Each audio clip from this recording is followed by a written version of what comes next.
நேர மேலாண்மையை நாம் எப்படி கைக்கொள்ள வேண்டும் என்பது பற்றி நமக்கு வேதாத்திரிய சிந்தனை அளிப்பதற்காக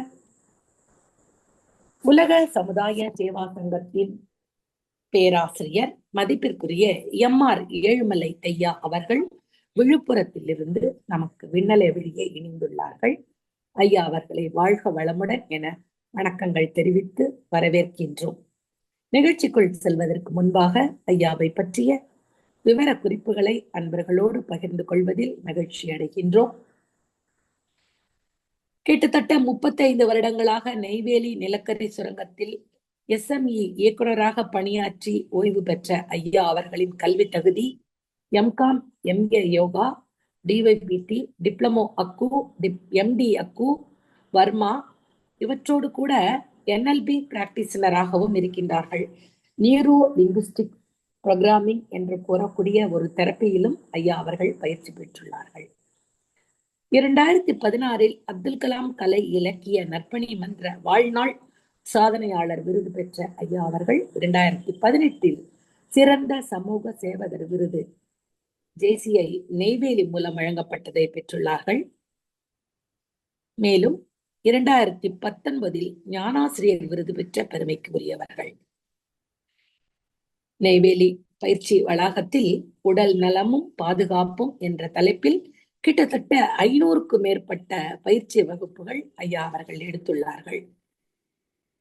NLC CSR டீமோடு இணைந்து 10 பள்ளிகளில் 5000 மாணவர்களுக்கும் மேலாக யோகா பயிற்சிகளை வழங்கிய பெருமைக்கு உரியவர்கள்.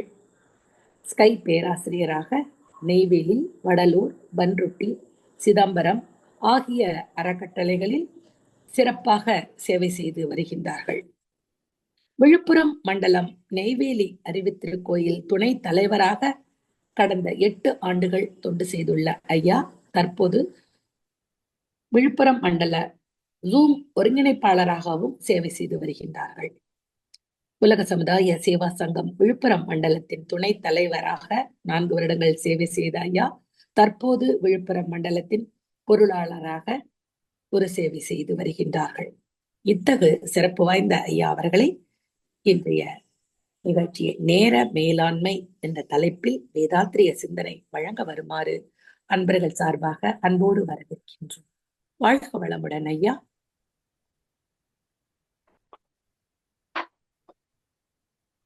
வாழ்க வையகம், வாழ்க வையகம், வாழ்க வளமுடன். குருவின் புகழ் வாழ்க, குருவே துணை. சிந்தனையை, உடல் நலத்தை சீரமைத்து உய்வித்த குருவே வாழ்க, வாழ்க வளமுடன். இன்னைக்கு நாம சிந்தனைக்கு எடுத்துக்கொண்ட தலைப்பு நேர மேலாண்மை. இந்த ஒரு சிறப்பான ஒரு தலைப்பை நம்ம எடுத்திருக்கிறோம்.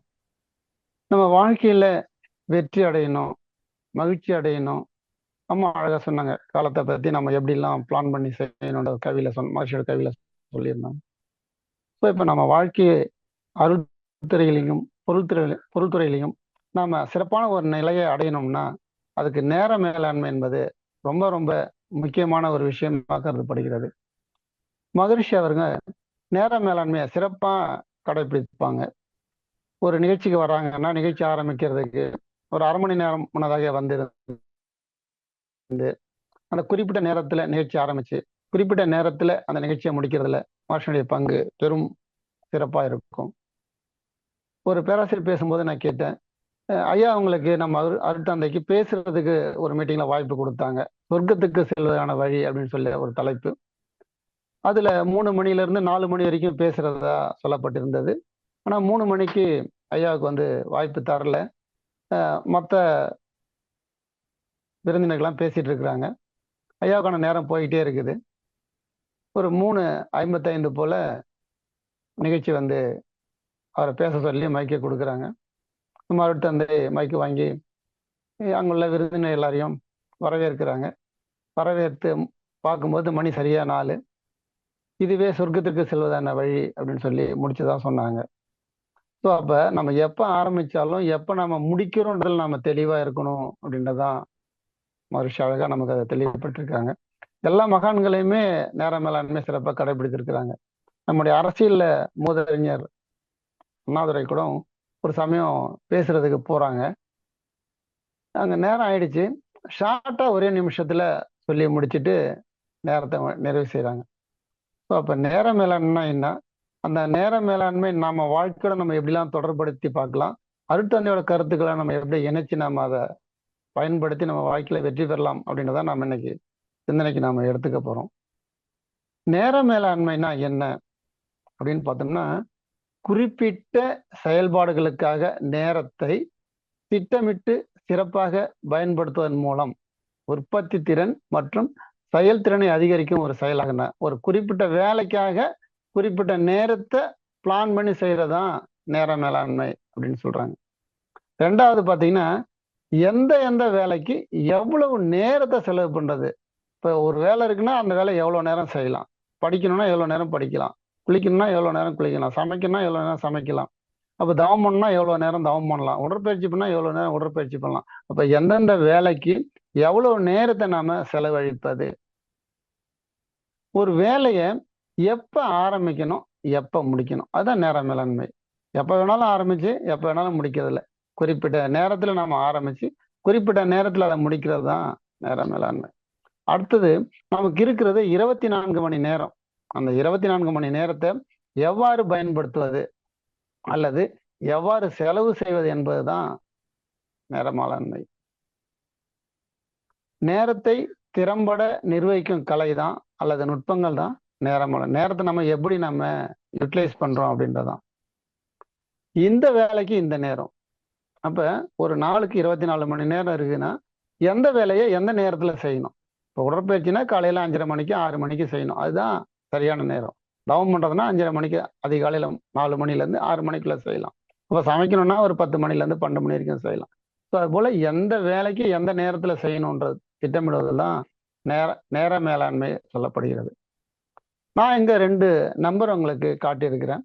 ஒன்று 86,600, இன்னும் ஒன்று 1440. அப்படின்னா என்னங்க அப்படின்னு நம்ம பார்த்தோம்னா, ஒரு நாளை நிமிஷமா மாத்தினா 1440 நிமிஷங்கள் அப்படின்னு சொல்றாங்க. 1440 minutes per day, ஒரு நாளைக்கான நேரம். அதுவே நேரத்தை நம்ம நிமிஷங்களா மாத்தினா 86,400 வினாடிகள் கொண்டதுதான் ஒரு நாள் அப்படின்னு சொல்றாங்க. அதே நம்ம இன்னும் கொஞ்சம் பார்த்தோம்னா 24 மணி நேரம் தான் ஒரு நாள்.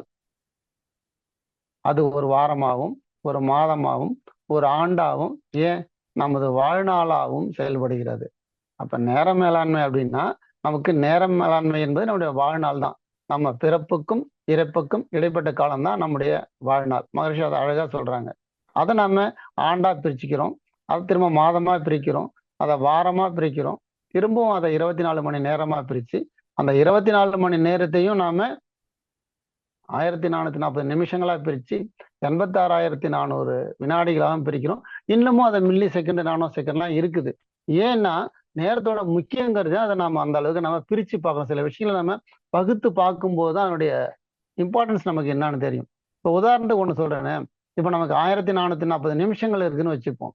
இந்த 1440 நிமிஷங்கள்ல 1440 நிமிஷங்களை ஒதுக்கி ஒரு 40 நிமிஷம் இந்த உடம்புக்கான உடற்பயிற்சியை நம்ம செய்யணும். மகிழ்ச்சி எளிமைப்படுத்தி கொடுக்கப்பட்ட உடற்பயிற்சி ஒரு 40 நிமிஷத்துல நம்ம சிறப்பா செய்து முடிக்க முடியும். ஸோ அப்போ அந்த 1440 நிமிடம்ன்றதுல ஒரு 40 நிமிஷம் உடற்பயிற்சிக்கான நேரம் அப்படின்றத நாம ஒதுக்கி நம்ம செயல்படலாம் அப்படின்றாங்க. இப்ப நேர மேலாண்மை நம்ம எதோட ஒப்பிட்டு சொன்னாங்க முன்னோர்கள் அப்படின்னு பாத்தீங்கன்னா, டைம் இஸ் கோல்டு அப்படின்னாங்க. நேரம் பொன் போன்றது அப்படின்னாங்க. ஆனா நேரம் பொன் போன்றதா அப்படின்னா என்னை பொறுத்த வரையிலும் இல்லைன்னு கூட நான் சொல்ல முடியும். ஏன்னா இன்னைக்கு தங்கத்தை நாம விலை கொடுத்து வாங்கலாம், அதே சமயம் நம்மகிட்ட இருக்க தங்கத்தை நாம விற்கவும் செய்யலாம். நேற்று ஒரு விலை இருக்கும், இன்னைக்கு ஒரு விலை இருக்கும். இப்போ இன்னைக்கு நமக்கு மார்க்கெட்ல தங்கம் விலை இன்னைக்கு என்ன இருக்குன்னு நமக்கு எல்லாமே தெரியும். கிட்டத்தட்ட ஒரு 6 மாசத்துல லட்சங்களை தாண்டிடுச்சு. ஸோ அப்போ அந்த தங்கம்ன்றது என்னன்னு பார்த்தீங்கன்னா, அது குறிப்பிட்ட நிலையில இல்லை. அதை விட வேல்யூயான ஒரு விஷயம்தான் நம்முடைய நேரம் அப்படின்னு சொல்றாங்க. இன்னும் கூட பார்த்தீங்கன்னா, தங்கத்தை நாம கொஞ்சம் அதில் செப்பு கலந்துட்டோம்னா அதை நம்ம ஆர்னமெண்டா ஜுவல்லரியா நம்ம அதை மாற்ற முடியும். ஆனா டைம் நம்ம என்ன பண்ண முடியாதுங்க. ஒருபோதும் நாம வேற யாருக்கிட்டையும் விலை கொடுத்து வாங்க முடியாது. நம்ம டைம் என்ன பண்ண முடியாது, வேற யாருக்கும் விற்கவும் முடியாது. அதை எக்ஸ்டெண்ட் பண்ணிக்கவும் முடியாது. ஸோ அப்ப தங்கத்தை விட ஒரு வேல்யூபிளான ஒரு விஷயம்தான் இந்த நேர மேலாண்மை. இப்ப நேர மேலாண்மை, அதுல நேரம்னா என்ன அப்படின்னு நம்ம பார்த்தோம் அப்படின்னா, நேரம் சமமானது, பொதுவானது அப்படின்னு சொல்லலாம். இப்ப நம்ம இந்தியாவினுடைய ஜனாதிபதி எடுத்துக்கோமே, அவங்களுக்கும் 24 மணி நேரம் தான். ஐயா கிட்ட வேலை செய்யற ஒரு கடைநிலை ஊழியருக்கும் அதே 24 மணி நேரம் தான். ஒரு பெரிய தொழிலதிபர் அம்பானி எடுத்துக்கலாம், ஒரு உதாரணத்துக்கு சொல்றேன். அவருக்கும் 24 மணி நேரம் தான். அவர் கீழே வேலை செய்கிற பணியாளருக்கும் 24 மணி நேரம் தான். பெரிய பெரிய மகான்கள் அனைவருக்கும் 24 மணி நேரம் தான். நம்மள மாதிரி சாதாரண மனிதர்களுக்கும் 24 மணி நேரம் தான். நேரம் சமமானது, பொதுவானது, வித்தியாசம் கிடையாது. எல்லாரும் அதை நம்ம எப்படி பயன்படுத்துறோமோ அதுலதான் இருக்கு. மகிழ்ச்சி கிடைச்ச நாள்ல அவங்க தவ தத்துவங்கள் ஆழ்ந்து இன்னைக்கு மகத்தான ஒரு சாதனை புரிஞ்சிருக்கிறாங்கன்னா அவங்க நேரத்தை எப்படிலாம் மேலாண்மை பண்ணி செய்திருக்கிறாங்க. அதை வச்சுதான் இன்னைக்கு நம்முடைய அருட்தந்தை இந்த அளவுக்கு நமக்கு உலக சமுதாய சேவா சங்கத்தை தொடங்கி ஒரு சிறப்பான ஒரு செயல்பாட்டை நமக்கு கொடுத்துருக்குறாங்க. ரெண்டாவது பார்த்தீங்கன்னா, நேரம் வந்து அழியக்கூடியது. It is a perishable goods. உதாரணத்துக்கு பெரிஷபிள் அழியக்கூடியதுன்னா என்னன்னா, இப்போ ஒரு தக்காளி வாங்கி வச்சோன்னு வச்சுக்கோங்களேன், அது வீட்டில் சாதாரண தான் ஒரு 2 நாளைக்கு இருக்கும். ஒரு ஃப்ரிட்ஜில் வச்சா ஒரு 5 நாளைக்கு இல்லை ஒரு வாரத்துக்கு இருக்கும். அதுக்கப்புறம் எப்படி இருந்தாலும் அது அழிஞ்சிரும். அதே போலதான் நேரமும் அழியக்கூடியது. ஒன்ஸ் ஒரு நேரம் உருவாச்சுன்னா திரும்ப அதை ஸ்டோர் பண்ணி வைக்க முடியாது, சேமித்து வைக்க முடியாது. எல்லாருக்கும் இரவு மணி 12 ஆயிடுச்சுன்னா நம்ம எல்லார் அக்கௌண்ட்லயும் என்னங்க ஒரு பணம் டெபாசிட் ஆகிறது போல 86,400 வினாடி நம்ம அக்கௌண்ட்ல வந்து டெபாசிட் ஆயிடும். அது எவ்வளவு நேரத்துக்கு இருக்கும் பாத்தீங்கன்னா, அடுத்த நாள் இரவு 12 மணி வரைக்கும் தான் இருக்கும். அதுக்கப்புறம் அது போயிடும். இப்ப நான் என்எல்சியில் வேலை செய்தேன். எங்களுக்குலாம் லீவு கொடுப்பாங்க. ஒரு வருஷத்துக்கு 12 நாள் கேஷுவல் லீவ் கொடுப்பாங்க, மெடிக்கல் லீவ் கொடுப்பாங்க. அந்த லீவ் என்னன்னு பார்த்தீங்கன்னா, அந்த ஒரு வருஷ பீரியட், அந்த கேஷுவல் லீவ்ன்றது ஒரு பீரியட் தான். 12 மாசத்துக்குள்ள நான் அதை அவைல் பண்ணிடணும். அவைல் பண்ணலைன்னா அந்த லீவ் வந்து கேன்சல் ஆகிடும். அடுத்த வருஷம் அவைல் பண்ண முடியாது. அது போலதான் இந்த 24 மணி நேரத்தை நாம அந்த ஒரு நாளையில நாம பயன்படுத்தினாதான ஒழிய அடுத்த நாளைக்கு சேமித்து வைக்க முடியாது. அடுத்தது, நமது வாழ்க்கை வந்து நேரத்தால் ஆனது அப்படின்னு சொல்றாங்க. இப்போ ஒன்றும் ஒரு இதாக இருக்குல்ல, இப்போ நம்ம வாழ்க்கை வந்து நேரம் தான். நம்ம முன்னே சொன்ன மாதிரி பிறப்புக்கும் இறப்புக்கும் பழக்கம் தான் நம்ம வாழ்க்கை. அப்போ நேரம் போயிடுச்சுன்னா திரும்ப வராது. இப்போ நான் அந்த ஜனவரி 31 60 வயசு கடந்துட்டேன். திரும்பவும் நான் 60 வயசுக்கு 59 58 போக முடியாது. அவ்வளோதான், முடிஞ்சிடுச்சு.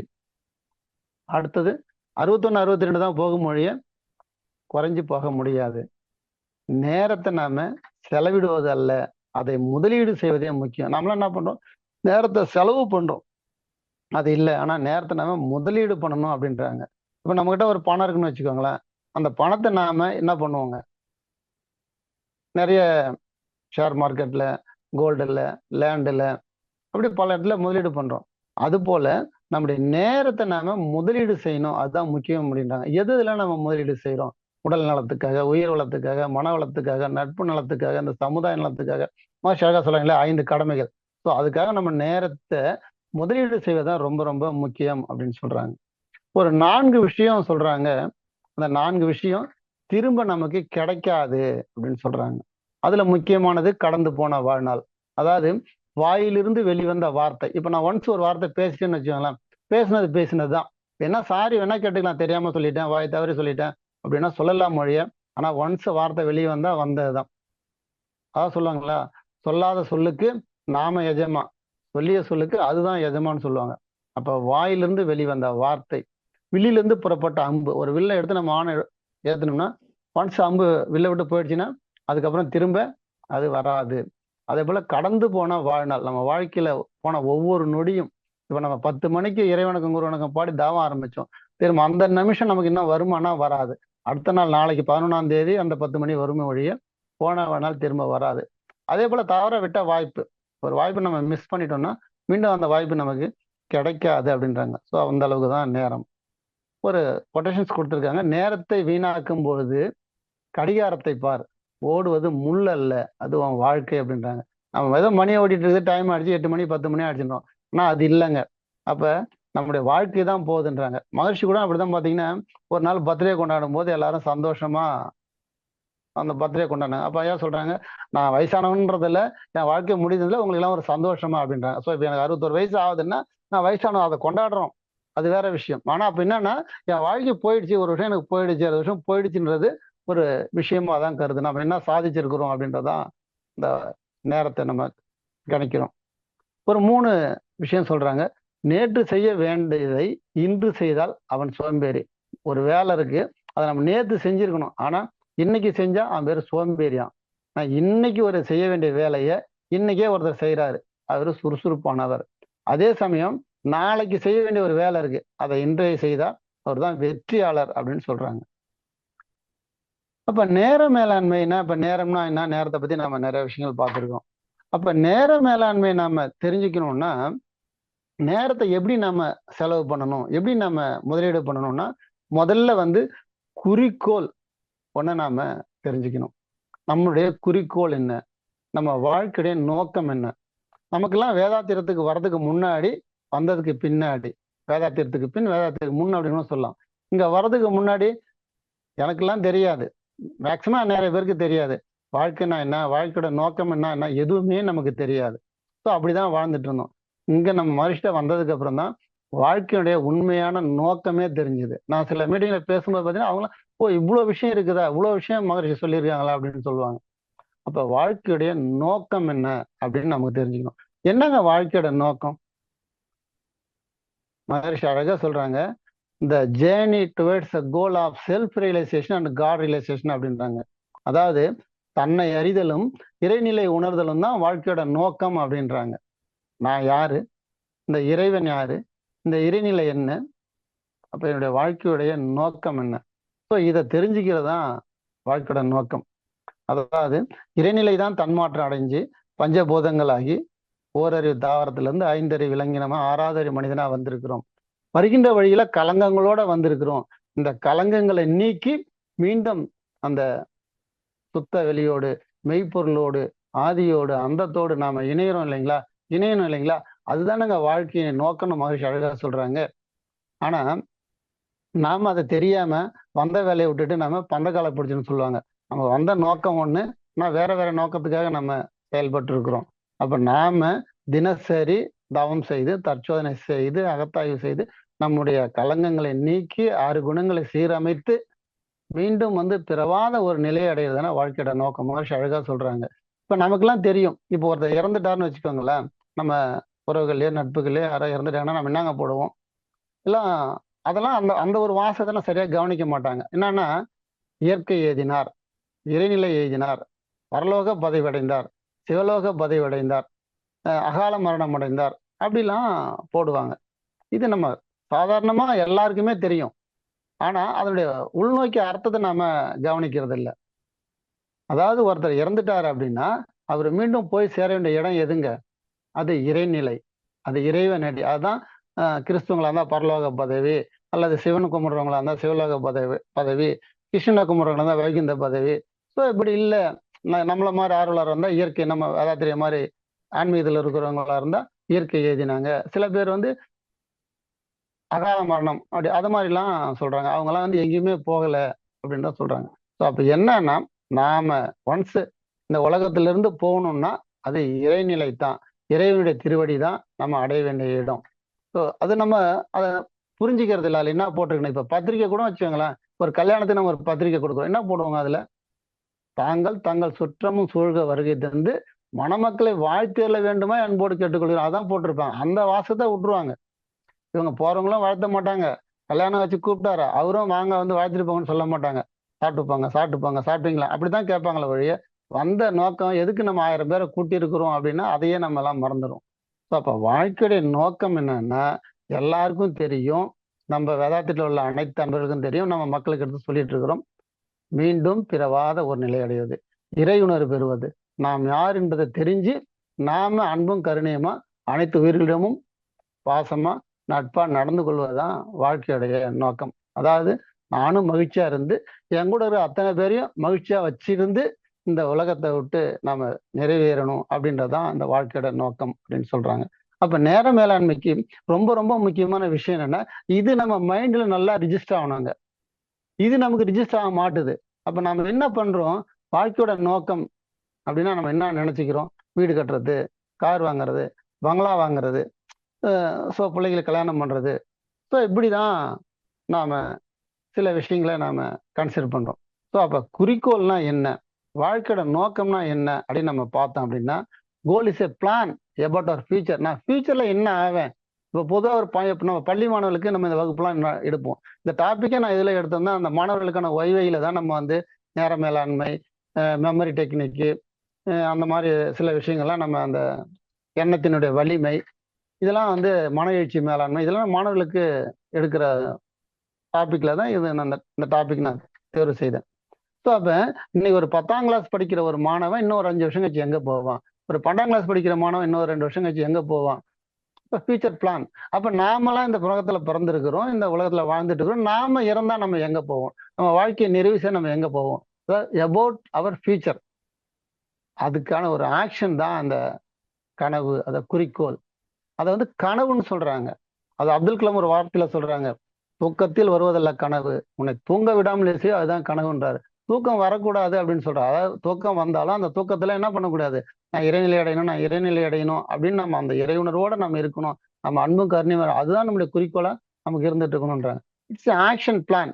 அப்ப நம்ம இறை உணர்வு பெறணும், அப்ப இறைநிலை அடையணும்னா நம்ம ஆக்ஷன் பிளான் என்ன, அதுக்கான வழிமுறைகள் என்ன, ஸோ அதை நம்ம கடைபிடிக்கணும். Plan about our future development, நம்ம ஃபியூச்சரோட development. What you want to achieve, என்ன சாதிக்க போற? மகர்ஷி பிறந்தாங்க இந்த உலக அமைதிக்காக, ஒரு பெரிய வேதாத்திரத்தை கொடுத்துட்டு போனாங்க. ஸோ நாம வாழறோம், நாம என்ன பண்ணோம்? அட்லீஸ்ட் அவருடைய தொண்டனாக இருந்து அந்த கொள்கையில நாம இந்த உலக மக்கள்ல நான் ஒரு 100 பேருக்கு, நான் ஒரு 1,00,000 பேருக்கு, நான் ஒரு 1000 பேருக்கு நாம இந்த பயிற்சியை நம்ம கொண்டு போய் கொடுத்தோமா? நம்மளால இந்த பயிற்சி நம்ம 10 பேருக்கு, 10 பள்ளிக்கூடத்துல, 10 காலேஜ்ல, ஒரு 2 கிராமத்துல கொடுக்க முடியுதா? அட்லீஸ்ட் நாம இருக்கிற ஊர்லயாவது நம்ம அந்த பயிற்சி நம்மளால நடத்த முடியுதா? இப்ப சில பேர்லாம் இருக்கிறாங்க, ஒரு சில ஒரு ஊர்ல போனாங்கன்னா அந்த ஊர்ல இருந்து இப்ப நம்ம சௌமித்திரன் பொன்னையெல்லாம் ஒரு கிராமத்தை எடுத்து அங்க ஃபுல்லா நடத்துறாங்க. இப்ப எங்க அறக்கட்டளை பாத்தீங்கன்னா ஒரு ஐயா வெளிநாட்டுல இருந்து வந்தாரு, அவர் அந்த கிராமத்தை தத்து நம்ம ஃபுல்லா பயிற்சி நடத்துறாங்க. ஸோ அது போல நாம என்ன பண்றோம்? நான் what you want to achieve. ஆனா நாம என்னத்துக்கு நேரம் ஒதுக்கிறோம்? அந்த ஜென்ரலான ஒரு விஷயத்திலேயே நம்ம என்ன பண்ணிடுறோங்க, நம்ம எல்லா நேரத்தையும் நம்ம செலவு பண்ணி முடிச்சிடறோம். அப்ப வாழ்க்கைனா என்ன, வாழ்க்கையோட லட்சியம் என்னன்றதை நம்ம தெளிவா பார்த்துட்டோம்.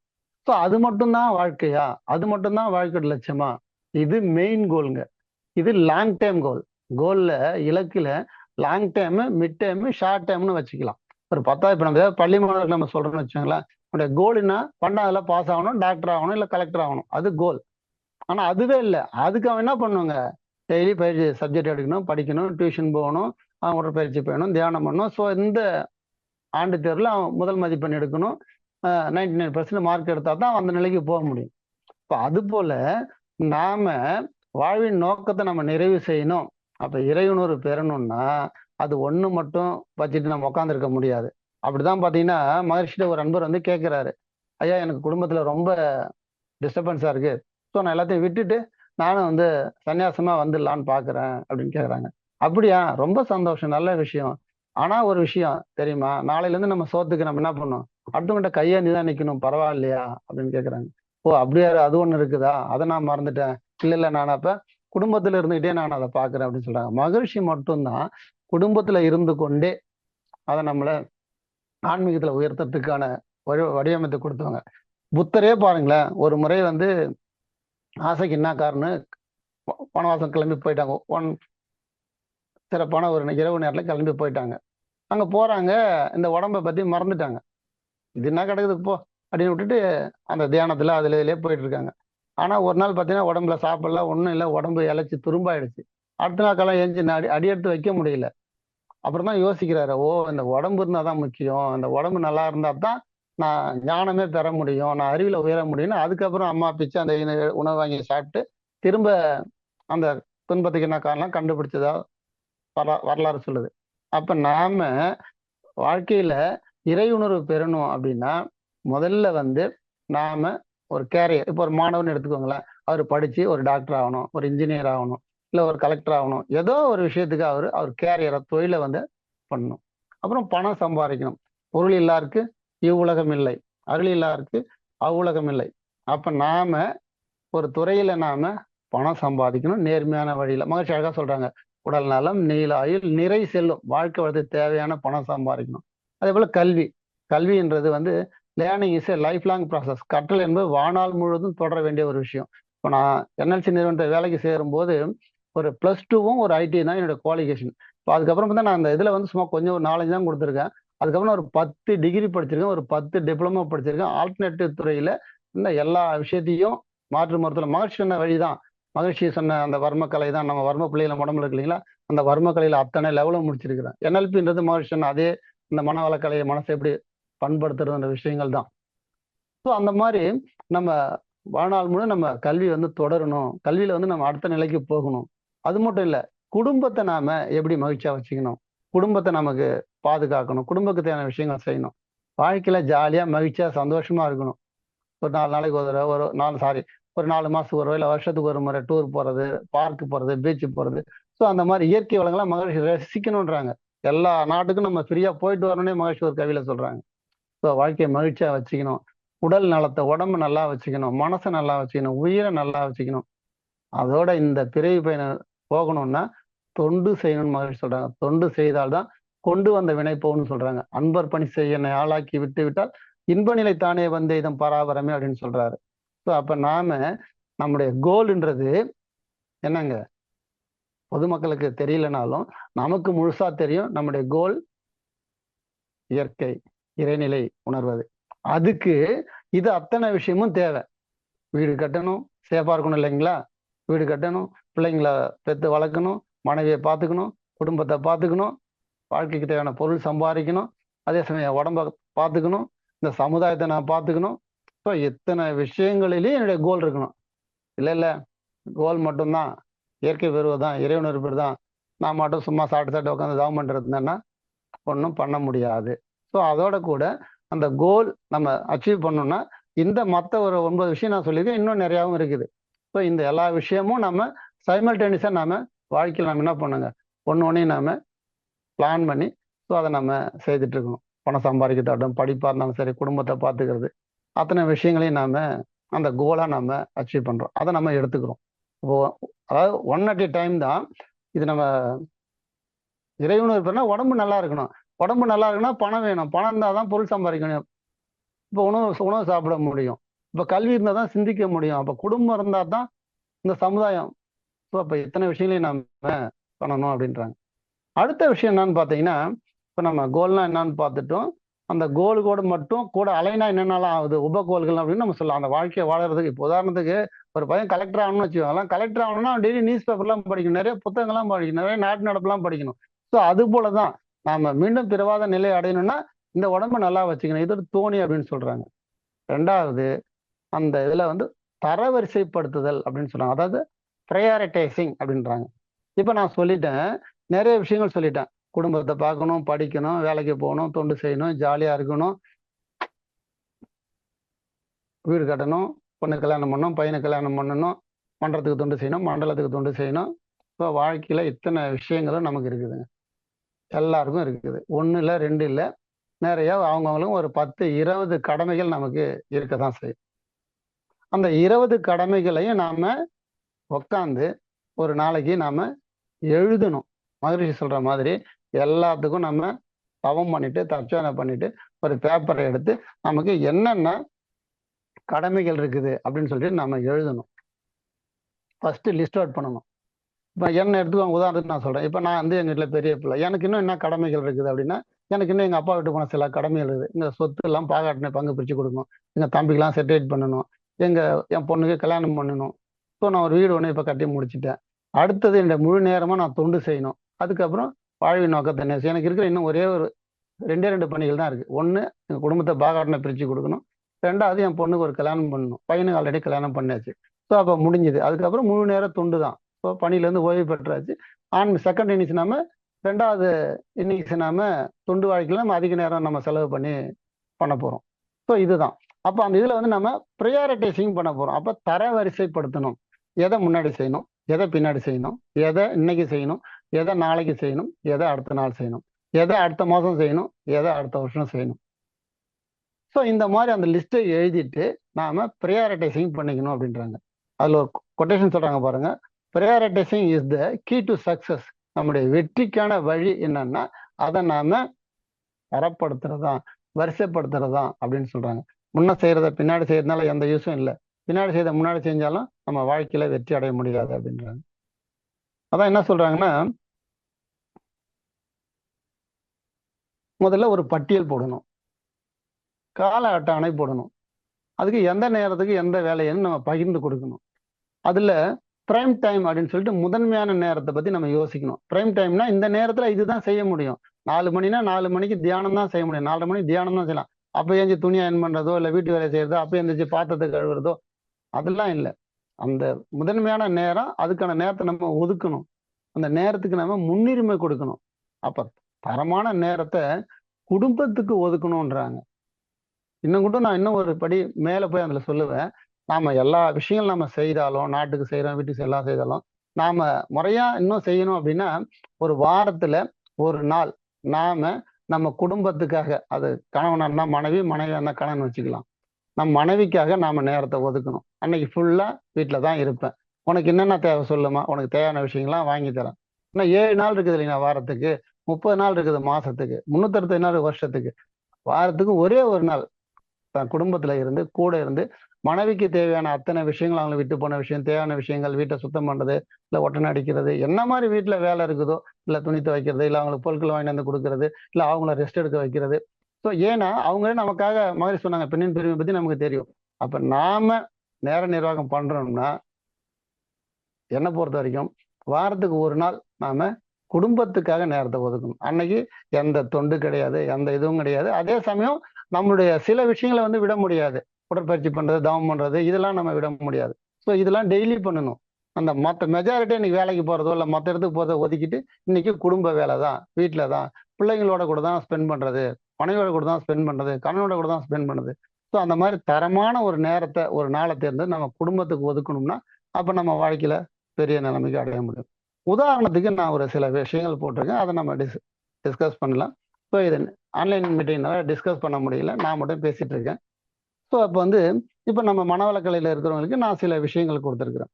உடற்பயிற்சி, காயகல்பம், தியானம், அகத்தாய்வு, மௌனம், தொண்டு, குடும்பம், வேலை, மகிழ்ச்சி. மகிழ்ச்சினா ஜாலியாக இருக்குது, டிவி பார்க்கறது, செல்போன் பார்க்கறது, அது மாதிரி விஷயங்கள்லாம். அதுக்கப்புறம் வந்து பார்த்தீங்கன்னாக்கா தூக்கம். இப்போ நமக்கு பில் பேமெண்ட், கரண்ட் பில்லோ இல்லை ஃபோன் பில்லோ இல்லை கார் இன்சூரன்ஸ் கட்டுறது, ஸோ பிள்ளைங்களுக்கு ஃபீஸ் கட்டுறது, ஸோ அந்த மாதிரி பேமெண்ட் விஷயங்கள். அப்புறம் சமைக்கிறது, சாப்பிட்றது, சுற்றுலா போகிறது, டூர் போகிறது, நண்பர்களை சந்திக்கிறது, அப்பா அம்மாவை பார்த்துக்கிறது, அம்மா அப்பா இப்போ ஒரு வார்த்தை ஃபோன் பண்ணி என்னம்மா எப்படி இருக்குன்னு கேட்குறது. நம்ம நிறைய நேரம் பேசுவோம், ஆனால் நம்ம தாயோ தந்தையோ நம்மளை பெற்று வளர்த்து இவ்வளோ நாள் ஆளாக்கி இருப்பாங்க. ஸோ அவங்கள நம்ம கேர் பண்ணிக்கிறது, அவங்கள நம்ம பார்த்துக்கிறது. ஸோ அப்போ நம்ம வாழ்க்கை நிறைவு சார் நான் சுருக்கமாக நான் ஒரு 10-15 மட்டும் நான் இதில் கொடுத்துருக்குறேன். ஸோ அப்போ இதில் வந்து பார்த்தீங்கன்னா இன்னும் நிறையா இருக்குது, நம்ம எடுத்து அது ஒரு எல்லாம் தெரிஞ்ச விஷயம் தான், அதனால் போடலை. இப்போ உதாரணத்துக்கு நம்ம எப்படி அந்த நேரத்தை நம்ம நிர்வாகம் பண்ணலாம் அப்படின்ற விஷயத்த நான் அனலைஸ் பண்ணி நான் செய்கிறது மாதிரி சில விஷயங்களை உங்கள்கிட்ட சொல்கிறேன். நான் பொதுவாக நான் சிந்தனைக்கு தலைப்பு கொடுக்கும்போது அப்போ நான் என்ன மிஸ் பண்ணுறனோ அதை தான் நான் என்னுடைய இதை தேர்ந்தெடுத்து மகர்ஷியோட கருத்தை இணைத்து தான் நான் சிந்தனை உரை நிறைய நேரத்தை சொல்கிறது. ஸோ இப்போ நான் நேரத்தை இன்னும் நான் நிர்வாகம் பண்ணணும். ஏன்னா நான் 60 வயசுக்கு முன்னாடி என்எல்சியில் வேற மாதிரி நேர நிர்வாகம் இருந்தது, இப்போ 61 வயசு நேர நிர்வாகம் வேற மாதிரி ஆயிடுச்சு. ஸோ அப்போ எப்படி நம்ம நேரத்தை நிர்வாகம் பண்ணணும்? ஃபர்ஸ்ட் தூக்கங்க. உதாரணத்துக்கு எடுத்துக்கிட்டா தூக்கம், எல்லாரும் குறைஞ்சபட்சம் ஒரு 7 மணி நேரமாக தூங்கணும், 8 மணி நேரம் உறக்கம். ஆனால் நம்மளாம் இப்போ என்ன பண்ணுறோங்க, 10 மணி, 11 மணி, 12 மணி அப்படியே நம்ம எடுத்துக்கிறோம். நைட்டு 9 மணி, 9:30 மணி ஆச்சுன்னா நாம் படுக்க போயிடணும். 10 மணிக்கு நம்ம தூக்கத்தை ஆரம்பிச்சிடணும். ஸோ நம்ம காலையில் 5 மணி வரைக்கும் நம்ம தூங்கலாம். அது என்னை பொறுத்தவரைக்கும் சொல்கிறேன், நீங்கள் அவங்களுக்கு தகுந்த மாதிரி மினிமம் குறைஞ்சபட்சம் ஒரு 7 மணி நேரமாக தூங்கணும். அப்போ என்னோட 24 மணி நேரத்தில் நான் ஒரு 7 மணி நேரத்தை தூக்கத்துக்காக பிளாக் பண்ணிட்டேன், தூக்கத்துக்காக அந்த நேரத்தை ஒதுக்கிட்டேன். எப்போ? 10 மணி. 10 மணிலேருந்து அதிகாலையில் 5 மணி வரைக்கும் தூக்கத்துக்கான நேரம். கண்டிப்பாக 7 மணி நேரம் தூங்கலாம், அது உங்கள் வாய்ப்பை நீங்கள் பயன்படுத்திக்கோங்க. இல்லை 8 மணி நேரம் கூட தூங்கிக்கலாம். அப்போ தூங்குறோம் சில விஷயங்களோட முடிச்சு போட்டு வச்சுக்கணுங்க, அப்போதான் அது பண்ண முடியும். அப்போ தூங்குறோம்னா தூங்குறதுக்கு முன்னாடி என்னங்க பண்ணணும்? நமக்குலாம் தெரியும். தூங்குறதுக்கு முன்னாடி ஒரு காயகல்பம் பண்ணணும். அதுக்கு முன்னாடி என்னங்க பண்ணலாம்? சாந்தி தவம் பண்ணலாம். அதுக்கு முன்னாடி என்ன பண்ணலாம்? அக்கு ப்ரெஷர் 14 பாயிண்ட் அக்கு ப்ரெஷரோட ரிலாக்ஸேஷன் டெக்னிக் பண்ணலாம்.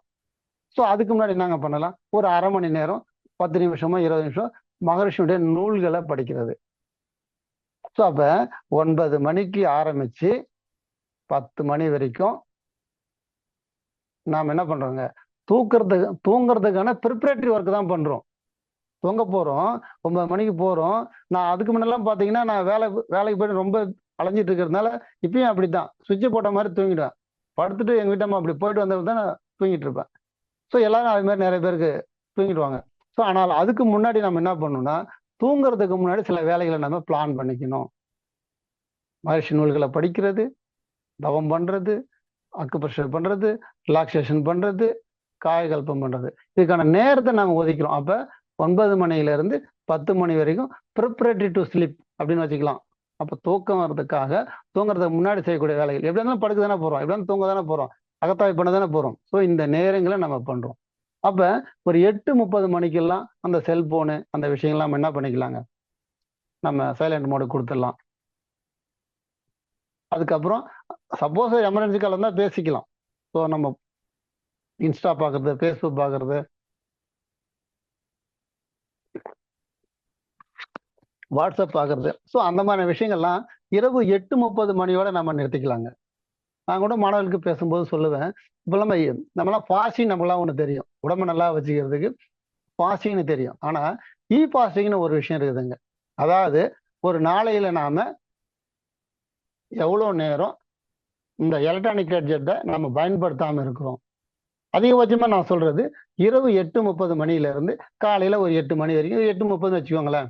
இரவு 8:30 இருந்து காலையில 8:30 மணி வரைக்கும் இந்த எலக்ட்ரானிக் ஹெட்செட்டை உபயோகப்படுத்தாமல். ஆனா இப்ப சில சமயம் நம்ம 5:30 மணிக்கு எழுந்திரிச்சு ஜூம்ல மீட்டிங்லாம் பண்றோம், தவம் நடத்துறோம், பண்றோம், அதெல்லாம் ஓகே. இப்போ நாம அந்த யாரு ஸ்டேட்டஸ் வச்சிருக்காங்க, ஏன் ஸ்டேட்டஸ் எத்தனை பேர் பார்த்துருக்காங்க, இன்ஸ்டால என்ன சொல்றேன், ஸோ அந்த மாதிரி விஷயங்களை தவிர்க்கிறத பத்தி நான் சொல்லிட்டு இருக்கிறேன். ஸோ அப்போ நம்ம ஒரு 12 மணி நேரம் ஃபாஸ்டிங் பண்றோம் இரவுல. அதே போல டே டயத்துல காலையில அந்த 8 மணில இருந்து நைட் 8:30 மணி இருக்குல்ல, அதுல ஏதாவது ஒரு 2 மணி நேரத்தை தேர்ந்தெடுத்து இந்த 2 மணி நேரம் 10 to 12 இல்ல 12 to 2 நான் இந்த டிவியை செல்போனை பார்க்க மாட்டேன். ஸோ அந்த மாதிரி நம்ம பண்ணிக்கலாம். ஸோ இப்போ நம்ம நேரத்துக்கான நம்ம பிளான் பண்ணிட்டோம். நான் இன்னும் கூட ஒன்று சொல்லுவோம், அதான் நம்ம எழுந்திருக்கிறதுக்கு நம்ம அலாரம் வச்சு எழுந்திருக்கிறோம் இல்லைங்களா, அதை விட முக்கியம் நம்ம தூங்க போறதுக்கும் நம்ம அலாரம் வச்சுக்கலாம். இல்ல மணி 8 ஆயிடுச்சு 9 ஆயிடுச்சு நான் தூங்க போகணும், செல்ல சைலண்ட்ல போட்டுடலாம், ஸோ நம்ம படிக்கலாம், தவம் பண்ணலாம். ஸோ அந்த மாதிரி நம்ம அதுக்கும் ஒரு அலாரம் வச்சு நம்ம தோணும். இப்போ எல்லாம் நிறைய பேர் என்ன பண்ணாங்க, 10 மணி 12 மணி 1 மணி வரைக்கும் நம்ம பண்ணிட்டு இருக்கிறோம். ஸோ அந்த மாதிரியான விஷயங்களை நாம பண்ணிக்கிறோம். ஸோ இது இரவுல இந்த தூக்கத்துக்காக ஒரு ஒரு பிளான் சாம்பிளா சொல்லியிருக்கேன். இது அவங்கவுங்க ஷிஃப்ட்டுக்கு தகுந்த மாதிரி, வேலைக்கு தகுந்த மாதிரி, இல்லை கடை நடத்துவாங்க, பிஸ்னஸ் பண்ணுவாங்க, ஸோ அதெல்லாம் அவங்கவுங்களுக்கு தகுந்த மாதிரி நீங்க பிளான் பண்ணிக்கலாம். இது எனக்கான நேரத்தை நான் பிளான் பண்ணி சொல்றேன். நீங்க அதுக்கு தகுந்த உங்க நேரத்தை எப்படி பிளான் பண்ணிக்கோங்க. பட் ஆனா ஸ்லீப் மஸ்ட். ஒரு 7 மணி நேரம் 5 நாளுக்குள்ள மகர்ஷினா சொல்றாங்க, உறக்கம் ரொம்ப ரொம்ப ரொம்ப முக்கியமான விஷயம்.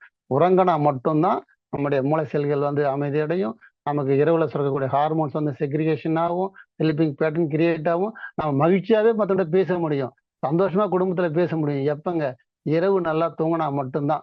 ரத்த அழுத்தத்துக்கு எதிரி தூக்கம் தான். சரியா தூங்கலை அப்படின்னா ரத்த அழுத்தம் 100% கேரண்டி. ஸோ அப்போ நம்ம ரத்த அழுத்தத்தை கண்ட்ரோல்ல வச்சுக்கலாம். நாம அமைதியா இருக்கணும், அன்பும் கருணையுமா பேசணும்னாலே தூங்கினா மட்டும்தான் சாத்தியம் அப்படின்னு சொல்றாங்க. ஸோ அப்ப தூக்கத்துக்கு நம்ம டைமை பிளாக் பண்ணி வச்சுட்டோம்.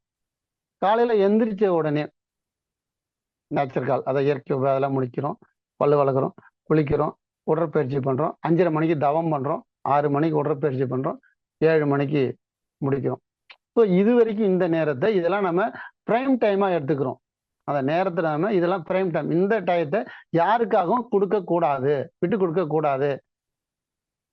ஸோ இந்த டைம் இது எனக்கான நேரம். என்னைக்கே ஒரு நாளைக்கு பரவாயில்ல, ஃப்ரெண்டு கல்யாணம் வச்சுட்டாங்க, இல்லை எங்க மண்டபத்தில் ஒரு சிறப்பு நிகழ்ச்சி வச்சிருக்கிறாங்க, அன்னைக்கு போகணும், இல்லை காலையில எழுந்திரிச்சு ஏதோ தனார் சங்கல்பம் வச்சிருக்காங்க, 6 மணிக்கு கூப்பிடுறாங்க, ஏதோ நிகழ்வுகள் நடக்குதுன்னா அது ஓகே, என்னைக்கே ஒரு நாளைக்கு ஓகே, நோ ப்ராப்ளம்.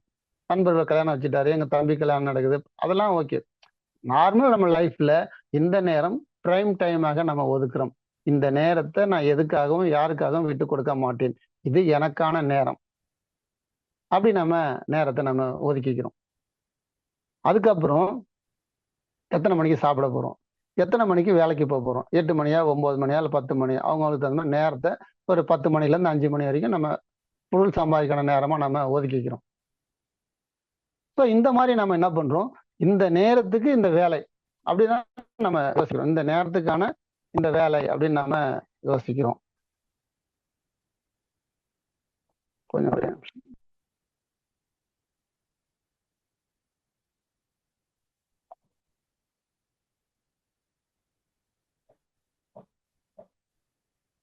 ஸோ நம்ம நேரத்தை நம்ம ஒதுக்குறோம். அதுக்காக நம்ம வேலை செய்யறதுக்கான நேரங்கள் அப்படிலாம் நம்ம ஒதுக்கிக்கிறோம். ஒரே நிமிஷம், பின்னாடி போயிடுச்சு, ரொம்ப நேரம் தொடாம இருந்தனால.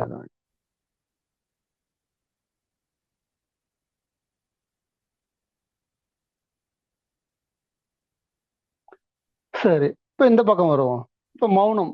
அப்போ மௌனம்ன்றது என்ன பண்ண முடியுங்க, டெய்லி பண்ண முடியாது. ஒன்று ஒரு மாசமும் ஒரு 3வது ஞாயிற்றுக்கிழமை இல்லை மண்டபத்தில் நடக்குது, இல்லை ஆழியாரில் நடக்குது. ஸோ அது மாதிரி நாளுக்கு 3 மாதத்துக்கு ஒரு முறை ஆழியாரில் போய் மௌனமாக இருப்பேன், இல்லை அது மாதத்துக்கு ஒரு முறை அறக்கட்டில் போய் மௌனமாக இருப்பேன், இல்லை அது வீட்டில் அட்லீஸ்ட் 1 மணி நேரம் 2 மணி நேரம் மௌனமாக இருப்பேன். நான் கூட நகைச்சுவையாக சொல்கிறது, அப்போல்லாம் மௌனம் இருக்குமே அப்போல்லாம் இருங்க, அட்லீஸ்ட் மனைவி பேசும்போதாச்சும் நம்ம மௌனமாக இருந்தால் குடும்பத்தில் பிரச்சனை வராது அப்படின்னு சொல்கிறது உண்டு. ஸோ அப்போ அந்த மௌனத்துக்காக மாதத்துக்கு ஒரு நாள் அல்லது வாரத்துக்கு ஒரு நாள் அந்த மாதிரி நம்ம நேரம் ஒதுக்குறோம். அப்போ தொண்டு செய்யணுமேங்க அதுக்குங்க. அப்போ தொண்டு செய்யணும்னா நான் எனக்கு ஒவ்வொரு நாளும் நான் இப்போ வேலையில் இருக்கும்போது எனக்கு வியாழக்கிழமை வந்து எனக்கு வீக்லி ஆப் கொடுத்தாங்க. இந்த வியாழக்கிழமை வீக்லி ஆப்பை ஒதுக்கி நான் ஒரு 8 ஆண்டுகளாக எங்கள் ஊரில் உள்ள நேஷனல் கல்வியல் கல்லூரின்னு ஒரு கல்லூரி இருக்குது, அந்த என்னுடைய வீக்லி ஆப்பை ஒதுக்கி நான் அந்த கல்லூரிக்கு நான் ஓய்வை பயிற்சி கொடுத்துட்டேன். இன்னைக்கு வரைக்கும் கொடுத்துட்ருக்கேன், இன்னமும் இந்த ஆண்டு பயிற்சியும் போயிட்டு இருக்குது. ஸோ அப்போ ஒரு நாள் நான் கல்லூரிக்கு ஒதுக்குறேன், நேரத்தை ஒதுக்குறேன். ஸோ அப்போ மண்டலத்துக்குன்னு ஒரு 2 நாள் மண்டல மீட்டிங்கு, ஸோ அதுக்கு நேரத்தை ஒதுக்கி மண்டல மீட்டிங்கு, அறக்கட்டில் வகுப்பு எடுக்கிறதுக்கு அதுக்கு அன்னைக்கெல்லாம் இந்த சில ஷெட்யூல் வந்து தடைப்படும் தான், இல்லைன்னு சொல்ல முடியாது.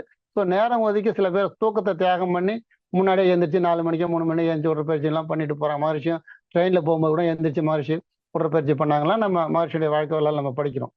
ஸோ அது மாதிரி நாம் அந்த நேரத்தை ஒதுக்கி நாம் அதை நம்ம சேதிக்கணும். அப்போ குடும்பத்துக்கு நம்ம முதல்ல சொல்லிட்டோம், வாரத்துக்கு ஒரு நாள் குடும்பத்துக்கான நம்ம நேரத்தை நம்ம ஒதுக்கிக்கணும். அகத்தாவே நம்ம டெய்லி நம்ம பண்ணிக்க போகிறோம். வேலைக்கு தான் நம்ம 360 நாள் நம்ம எங்கே வேலை செய்கிறோமோ அதுக்கு தகுந்த மாதிரி. அப்போ நம்ம சுற்றுலா போகிறோம், நண்பர்களை சந்திக்கிறோம். ஸோ இதுக்கான நேரங்களெல்லாம் நாம் ஒதுக்கி நாம் பிளான் பண்ணிக்கிறோம். அப்போ அந்த வாழ்க்கையோட நோக்கத்தை நிறைவு செய்வது என்னங்க, அதில் மெயினான விஷயமா இப்போ நம்ம பேசிகிட்டு இருக்கிறோம். இப்போ நமக்கெல்லாம் அந்த உசைன் போல்ட்னு ஒருத்தர் அந்த ஓட்டப்பந்தய வீரராக இருந்தாங்க.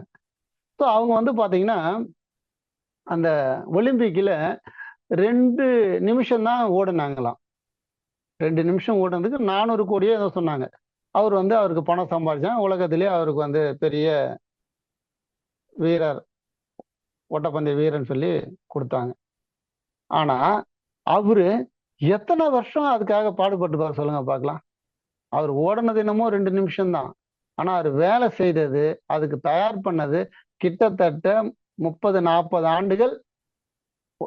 எவ்வளோ தூரம் ஓடி ஓடி ஓடி ப்ராக்டிஸ் பண்ணி அந்த ஒரு 2 நிமிஷத்துல தான் அவர் அந்த உலக சாதனை அச்சீவ் பண்ணாரு.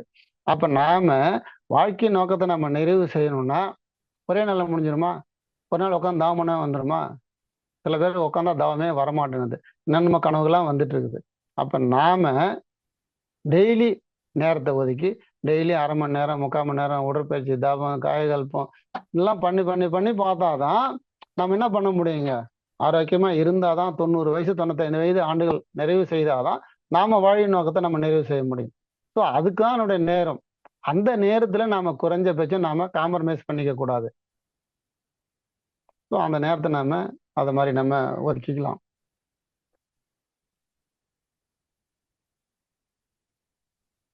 ஸோ அந்த இதில் என்ன சொல்றாங்கன்னா, இது ஆங்கிலத்தில் கொடுத்துருக்குறேன், ஆர்கனைஸ் அண்ட் ப்ரையாரிட்டைஸ் அப்படின்றாங்க. நம்ம எல்லாரும் அந்த டைரி எழுதக்கூடிய பழக்கம் நமக்கு இருக்கணும். அப்போல்லாம் இப்போலாம் இருந்துச்சு, நான் வேதாத்திரத்தில் உள்ள வரும்போதெல்லாம் அந்த ஸ்பிரிச்சுவல் டைரி எழுதுறதுன்னு ஒரு விஷயம் இருந்துச்சு. இப்போ கொஞ்ச நாள் காணான்னு நான் நினைக்கிறேன். ஸோ அப்போ அந்த ஸ்பிரிச்சுவல் டைரி இப்போ மாணவர்கள்லாம் இப்போ அந்த மிஷன் கல்வி படிக்கிறேன்னா ஸ்பிரிச்சுவல் டைரி எழுதி கொண்டு வந்து அதுக்கு ஒரு இன்டர்னல் அசஸ்மெண்ட் மார்க்கே போட்டாங்க.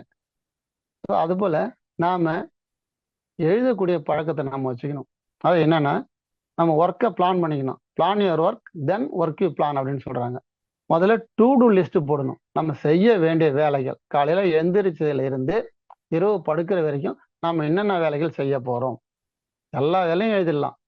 பல்லு வளர்க்குறது, குளிக்கிறது, சாப்பிட்றது, துணி அயன் பண்ணுறது, துணி துவைக்கிறது, தவம் பண்ணுறது, எக்ஸசைஸ் பண்ணுறது, கடைக்கு போகிறது, கரண்ட் பில் கட்டுறது. ஸோ என்னென்ன விஷயங்கள் இருக்குதோ, என்னென்ன வேலைகள் இருக்குதோ அத்தனை வேலைகளையும் நாம எழுதிடும். அது பேர் டு டூ லிஸ்ட் அப்படின்னு பேர், செய்ய வேண்டிய வேலைகள். இது நம்ம அக்கௌண்ட்ஸ் பார்ப்போம் இல்லைங்களா, டே புக்கை மெயின்டைன் பண்ணுவோம், அப்புறம் வரவு செலவுலாம் எழுதுவோம், அப்புறம் பேலன்ஸ் ஷீட் பண்ணுவோம். அதுபோல் இது டெய்லி ஒர்க்கு. அப்போ இந்த வாரத்தில் செய்ய வேண்டிய வேலைகள், இந்த மாசத்துல செய்ய வேண்டிய வேலைகள். இப்போ இந்த மாசம்னு வச்சுக்கோங்களேன், இப்போ எனக்கு அடுத்த மாசம் வந்து இப்போ மார்ச் மாசம் 23ஆம் தேதி என்னோட கார் இன்சூரன்ஸ் முடியுது. ஸோ நான் மார்ச் மாசம் 23ஆம் தேதி கார் இன்சூரன்ஸை நான் ரெனியூல் பண்ணி ஆகணும். ஸோ அந்த மாதிரி அவங்கவுங்களுக்கும் சில வேலைகள் இருக்கும். ஒரு மாதம் 10ஆம் தேதி நான் வந்து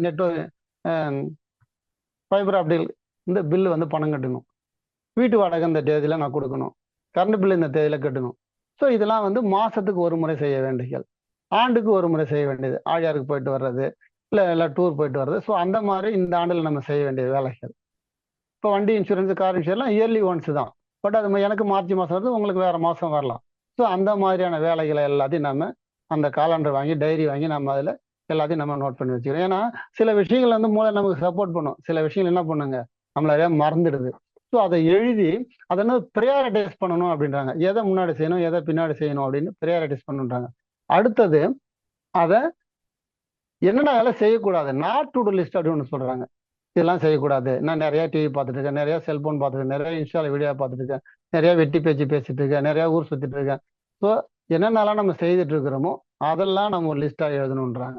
எல்லாத்தையும் எழுதணும் அப்படின்றாங்க. Right on your paper.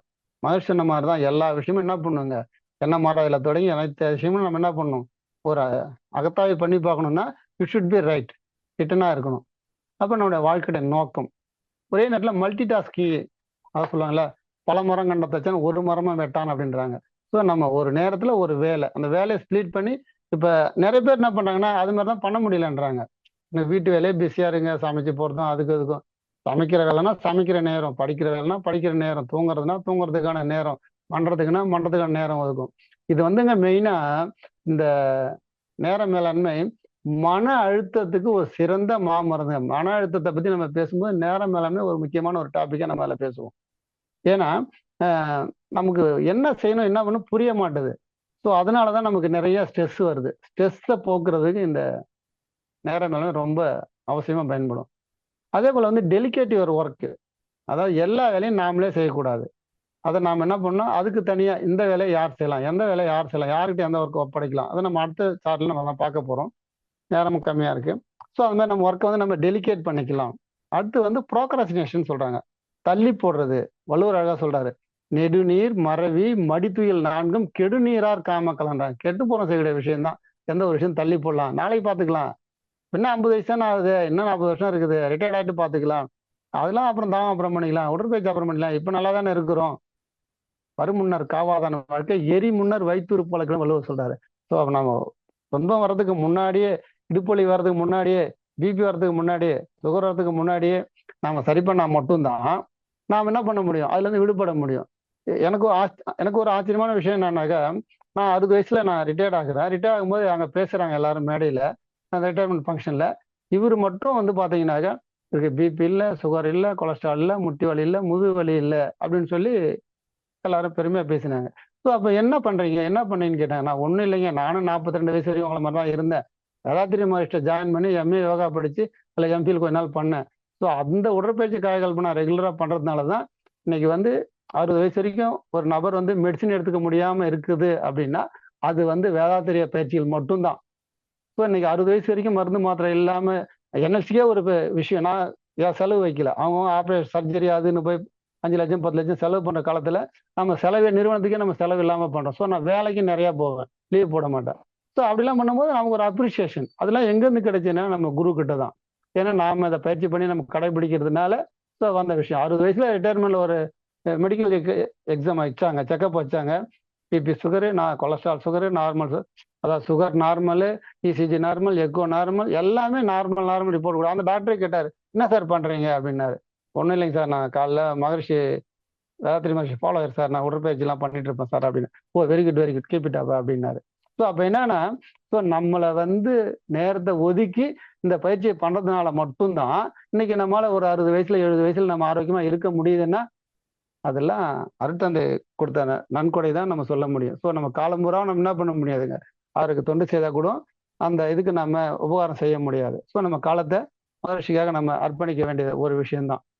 So இன்னும் ஒரு விஷயத்தை நம்ம சொல்லி நம்ம நிறைவு செய்யலாம். 53 ஆயிடுச்சு. ஸோ இதுல பாத்தீங்கன்னா டைம் மேனேஜ்மெண்ட்ல முக்கியமான ஒரு விஷயங்க என்ன அப்படின்னு பாத்தீங்கன்னா, ஒரு விஷயம் இம்பார்ட்டன்ட், ஒரு விஷயம் நாட் இம்பார்ட்டன்ட், ஒரு விஷயம் அர்ஜென்ட், ஒரு விஷயம் நாட் அர்ஜென்ட். ஸோ நமக்குள்ள வேலைகளை இப்படி பிரிச்சுக்கணுங்க. இது இம்பார்ட்டண்டான விஷயம், அர்ஜென்டான விஷயம். இது இம்பார்ட்டன்ட் விஷயம் ஆனா அர்ஜென்ட் இல்லாத விஷயம், அர்ஜென்ட் இல்லாத விஷயம். ஸோ இந்த மாதிரி 4 கேட்டகரியா பிரிச்சுக்கணும். நான் ஃபர்ஸ்ட் காலத்துல சொல்றேன் பாருங்க. ஒரு விஷயம் இம்பார்ட்டன்ட் அண்ட் அர்ஜென்ட். இது இம்பார்ட்டன்ட், அர்ஜென்ட். அப்ப அதை என்ன செய்யணுங்க, இப்பவே இன்னைக்கே செய்யணும். உதாரணத்துக்கு ஒரு பில் கட்டுவது, ஒரு மீட்டிங் போடுறது, அந்த கிளாஸ் அட்டன் பண்றது, நிறைய விஷயங்கள் உங்களுக்கே தெரியும் எது இதெல்லாம் அவசியம். ஸோ அந்த முக்கியமான விஷயத்த அன்னைக்கே நாம செய்து முடிக்கணும். சில விஷயங்கள் இம்பார்ட்டன்ட் பட் நாட் அர்ஜென்ட். அந்த மாதிரி விஷயங்களை இப்ப நாம எல்லாம் என்ன பண்ணிட்டு இருக்கோம்னா, நம்ம 2வது குவாட்ரண்ட் இருக்கு இல்லைங்களா, அந்த குவாட்ரண்ட் தான் நம்ம ஒர்க் பண்ணணும். ஆனா நம்ம எந்த குவாட்ரண்ட்ல ஒர்க் பண்ணிட்டு இருக்கோம், ஃபர்ஸ்ட் குவாட்ரண்ட்ல ஒர்க் பண்ணிட்டு இருக்கிறோம். இம்பார்ட்டன்டான விஷயமா இருக்கும், அர்ஜென்ட்டா இருக்கும். ஸோ அதை நம்ம பிளான் பண்ணிட்டு இருக்கோம். உதாரணத்துக்கு இன்னைக்கு நான் பேசுறேன்னு வச்சுக்கோங்களேன். இப்போ இதுக்கு நான் ப்ரிப்பேர் பண்ணணும்னா இதுக்கு நான் எனக்கு 1 மாசம் முன்னாடி தலைப்பு கொடுத்துட்டாங்க. ஸோ நான் அப்பயே நான் பிளான் பண்ணி நான் இந்த மாசம் 10ஆம் தேதி பேச போறேன், இதுக்கு பவர் பாயிண்ட் ரெடி பண்ணணும், விஷயங்கள்லாம் ரெடி பண்ணணும், நான் பிளான் பண்ணா மட்டும்தான் இன்னைக்கு என்னால் 1 மணி நேரம் சக்சஸ்ஃபுல்லா பேச முடியும். இல்லை நான் நைட்லாம் உட்காந்து விடிய தூங்காம ப்ரிப்பேர் பண்றதுன்னா தரமாகவும் கொடுக்க முடியாது, இவ்வளோ பிபிடியும் ரெடி பண்ண முடியாது. ஸோ அப்போ அன்னன்னைய வேலையை நாம கரெக்டாக செய்யணும். அது இம்பார்ட்டண்டா அர்ஜென்ட்டா அன்னைக்கு செய்யறோம். அதை நம்ம என்ன பண்ணணும்னா, இம்பார்ட்டன்டான விஷயம் நாட் அர்ஜென்ட், ஆனா அர்ஜென்ட் கிடையாது. ஒரு நம்ம தனிப்பட்ட மேம்பாடு, உடல்நல மேம்பாடு, நம்ம உடல்நலத்தை திட்டம் போடுதல், வாழ்க்கை நோக்கத்தை நிறைவு செய்தல், அதெல்லாம் நாட் அர்ஜென்ட் ஆனா இம்பார்ட்டன்ட். ஸோ அதுக்கு நம்ம எப்போ செய்யணும்னு நம்ம நேரம் ஒதுக்கணும். Decide when to to it. அப்ப வாழ்க்கை நோக்கத்தை நிறைவு, உடற்பயிற்சி செய்யணும், காய்கல்பம் பண்ணணும், எப்போ அதுக்கான நேரங்களை நம்ம ஒதுக்கணும். 3வது விஷயம் அர்ஜென்ட் நாட் இம்பார்ட்டன்ட். அர்ஜென்ட் தான் ஆனா நாட் இம்பார்ட்டன்ட். ஸோ அந்த மாதிரியான வேலையை இன்னைக்கு தான் அதுக்கு லாஸ்ட் டேட், ஆனா ரொம்ப முக்கியம் கிடையாது. அதை நம்ம என்ன பண்ணலாம்னா டெலிகேட் பண்ணலாம். நாமளே எல்லா வேலையும் செய்யணும் கிடையாது. நம்ம சபார்டின்ட்ட கொடுக்கலாம், இல்லை மனைவிட்ட கொடுக்கலாம், இல்லை மண்டலத்தில் நம்ம இருக்கணும்னா நம்ம கீழே உள்ள தொண்டு செய்யறவன்ட்ட கொடுக்கலாம். ஸோ சில விஷயங்களை நாம செய்யணும், சில விஷயங்களை அடுத்த டெலிகேட் பண்ணணும். இது டெலிகேட்ல எனக்கு ஒரு விஷயம் ஞாபகம் வந்தது. நம்ம அந்த மதுரையில் அந்த மெஜ்ரா டிராவல்ஸ் ஓனரு, அவர் படிக்காதவருங்க, இப்ப இறந்துட்டார் ரீசெண்டா. ஸோ அவரு 1,00,000 சம்பளத்துல 2 பேரை வேலைக்கு வச்சிருக்காரு. என்ன வேலைக்கு தெரியுமா? வர செல்போன்ல வரக்கூடிய மெசேஜ், அவரு செல்போன் பார்க்க மாட்டாரு, நியூஸ் பார்க்க, அந்த மெயில் பார்க்க தெரியாது, பார்க்க மாட்டாரு. ஸோ அதை பார்த்து சொல்றதுக்கு அவர் ஒரு 2 பேர் ஃபர்ஸ்ட் ஷிஃப்ட் ஒன்று செகண்ட் ஷிஃப்ட் போட்டு 1,00,000 சம்பளம், அவங்க 2 பேருக்கு ஆளுக்கு 1,00,000 சம்பளம் கொடுத்து 2 பேரும் நல்லா அதிகமா படிச்சவங்க. அந்த ஓனர், மெஜ்ரா டிராவல்ஸ் ஓனர் சுத்தமா பள்ளிக்கூடம் பக்கமே போகாதவர், படிக்காதவர். ஸோ அப்ப என்ன பண்றாங்க, அந்த ஒர்க்கை டெலிகேட் பண்றாங்க. அது அர்ஜென்ட் தான், என்ன செய்யுதுன்னு தெரியணும், ஆனால் நானே பார்க்கணும்னு இல்லை, என் சபார்டினேட் பார்த்து சொன்னா போறோம். 1000 குப்பை ஒரு மெசேஜ், ஒரு மெயில், ஒரு அத்தனையும் நான் பார்க்க தேவையில்லை. அதுக்கு ஒரு 1000 சம்பளம் கொடுத்தா அது வசதி இருக்கு. அடுத்த விஷயம் நாட் இம்பார்ட்டன்ட் நாட் அர்ஜென்ட். ஒரு விஷயம் நாட் இம்பார்ட்டன்ட்டும் இல்லை, நாட் அர்ஜென்ட்டும் இல்லை. ஸோ அதெல்லாம் டெலிட் பண்ணிடலாம், டம்ப் பண்ணிடலாம், தூக்கி போட்டுலான்றாங்க. டிவி பார்க்கறது, செல்போன் பார்க்கறது, வெட்டி அரட்டை பண்றது. ஸோ இந்த மாதிரியான விஷயங்கள்லாம் நம்ம என்ன பண்ணலாம், டெலீட் பண்ணிடலான்றாங்க. ஸோ இந்த குவாட்ரண்ட்டை நம்ம எடுத்துக்கிட்டோம்னா நமக்கு இருக்கிற வேலைகளை எது இம்பார்ட்டன்ட் எது அர்ஜென்ட் அதை நம்ம செக்ரிகேட் பண்ணணும். அந்த விஷயங்களை இன்னைக்கு செய்யணுங்க. அதெல்லாம் இந்த இம்பார்ட்டன்ட் அர்ஜென்ட் அதெல்லாம் இன்னைக்கு செய்யணும். அடுத்தது இன்னைக்கு வேணாங்க, நாளைக்கு செஞ்சுக்கலாம், நாளைக்கு செஞ்சுக்கலாம்னா பிளான் பண்ணிக்கலாம், என்னைக்கு செய்யலாம். இன்னும் ஒரு 10 நாள் இருக்குது, இன்னைக்கு எனக்கு முக்கியமான மீட்டிங் இருக்குது, ஸோ நாளைக்கு பண்ணிக்கலாம். ஸோ அதை தள்ளி போடலாம், அதுக்கு பிளான் பண்ணலாம், டிசைட் பண்ணலாம். நம்முடைய வாழ்க்கை நோக்கம் நிறைவு பண்ணணும். இன்னும் எனக்கு 60 வயசு ஆயிடுச்சு, இன்னும் ஒரு அதிகபட்சம் நம்ம ரொம்ப ஹார்ட் ஒர்க் பண்ணா கூட 40 வருஷம், அதிகபட்சம் 120 வருஷம் சொல்றாங்க. ஸோ இந்த நாளை நம்ம பிளான் பண்ணி நம்ம டெய்லி அதுக்கான வேலையை நம்ம காலையில் 1/2 மணி நேரம் இருந்தாவும், சாயந்தரம் 1/2 மணி நேரம் இருந்தாவும், நல்ல உடற்பயிற்சி, சாயந்தரம் வாக்கிங்கு, உணவு முறைகளை கவனம் செலுத்துறது, இந்த மாதிரி விஷயங்களை நம்ம கவனம் செலுத்துறோம். மற்ற விஷயங்களை நாம மற்றவங்ககிட்ட ஒப்படைச்சிடுறோம். எந்தெந்த விஷயம் நம்ம நாட்டோட லிஸ்ட் போட்டோம் இல்லைங்களா, ஸோ அதை வந்து நாம் என்ன பண்றோம், டெலீட் பண்ணிடுறோம், சுத்தமா அந்த வேலையை செய்யறதை நிறுத்திடுறோம் அப்படின்றாங்க. இது ஒரு சின்ன விஷயம்தான். இந்த ஒரு பாட்டில் இருக்குது. இந்த பாட்டிலோட தத்துவம் என்னன்னு பாத்தீங்கன்னா, இது மயனசர் ஜார் அப்படின்னு சொல்றாங்க. அதாவது இதுக்குள்ள ஃபில் பண்ணணும் அப்படின்னா ஒரு அந்த கேர்ள்பு பந்தை ஒன்று போடலாம். இது நேரடி பயிற்சி பண்ணும்போது மாணவர்களுக்கு நம்ம சிறப்பாக பண்ண முடியும். ஒரு பெரிய பெரிய குழாங்கல்னு வச்சுக்கோங்களேன், அதை உள்ள போட்ட உடனே ஒரு 10-15 கல் போட்டோன்னே இது நிரம்பிடுங்க. அதை கேட்டால் என்ன சொல்லுவாங்க, பாட்டில் ஃபுல்லாக அடிச்சுன்னுவாங்க. அதுக்கு மேலே சின்ன சின்ன பெபுள்ஸ் இருக்கு இல்லைங்களா, அதை போட்டால் அதில் ஒரு 10-15 கல் போகும். அப்போ கேட்டால் என்ன சொல்லுவாங்க, அப்பயும் நிரம்பிடுச்சுன்னு தான் சொல்லுவாங்க. மூணாவது என்ன பண்ணலாம், கொஞ்சம் மணலை கொட்டலாம். மணலை கொட்டி குளுக்குனா அப்பயும் ரொம்பிடும். அப்போ கேட்டால் என்ன சொல்லுவாங்க, அப்பயும் நிரம்பிடுச்சுன்னு தான் சொல்லுவாங்க. அடுத்த தடவை கேட்டா இன்னும் இல்லை இடம் இருக்குன்னா இடம் இல்லைன்னு சொல்லுவாங்க. ஆனா அதுவே நம்ம அதில் ஒரு டம்ளர் தண்ணி எடுத்து ஊத்துறோம்னு வச்சுக்கோங்களேன், அந்த தண்ணியும் அது உள்ள பிடிக்குங்க. அப்பதான் அது ஃபுல் ஆகும். ஸோ அப்ப இந்த பாட்டில் மாதிரி தான் நம்ம வாழ்க்கை. இதுல எந்தெந்த வேலைக்கு நம்ம முன்னாடி நேரம் ஒதுக்கணும், எந்தெந்த நேரத்துக்கு நம்ம முக்கியமான நேரத்தை ஒதுக்கி நம்ம செய்யணும், அது வந்து அந்த பெரிய பந்து மாதிரி இல்லை பெரிய கல் மாதிரி விஷயங்களை முதல்ல அது நேரம் ஒதுக்கணும். அப்புறம் அடுத்து சின்ன சின்ன வேலைக்கு என்னென்ன செய்யணும், வீட்டு வேலை பண்ணணும், ஒரு ஷெல்ஃபை கிளீன் பண்ணணும், சமைக்கணும், ஃப்ரெண்டை போய் பார்க்கணும், ஃபோன் பண்ணணும், இந்த மாதிரி விஷயங்களை அடுத்தது. ஸோ அந்தந்த மாதிரி ஒரு விஷயமா நம்ம நேரத்தை ஒதுக்கி நம்ம செய்தோம் அப்படின்னா அதுல அந்த கடைசியில தண்ணி ஊத்துறாங்கல்ல, அது டீ குடிக்கிற டீ கூட ஊத்தலாம்னு சொல்லுவாங்க. அது டீ குடிக்கிறதுக்கும் ஒரு ஸோ அப்போ அந்த வாழ்க்கை இந்த மாதிரி எம்டி ஜாரா இருக்கு. நமக்கு பல வேலைகள் இருக்குது. அந்த பல வேலைகளை நம்ம எந்த வேலைக்கு எந்த முன்னாடி நேரம் ஒதுக்கணும், எதை பின்னாடி நேரம் ஒதுக்கணும் அப்படின்னு நம்ம ப்ரையாரிட்டிஸ் பண்ணி செய்தோம்னா நம்முடைய வாழ்க்கை நேர விரயமாவாதுன்னு சொல்றாங்க. இப்போ இதில் ஒரு இம்பார்ட்டன்ஸ் ஆஃப் டைம் சொல்றாங்க.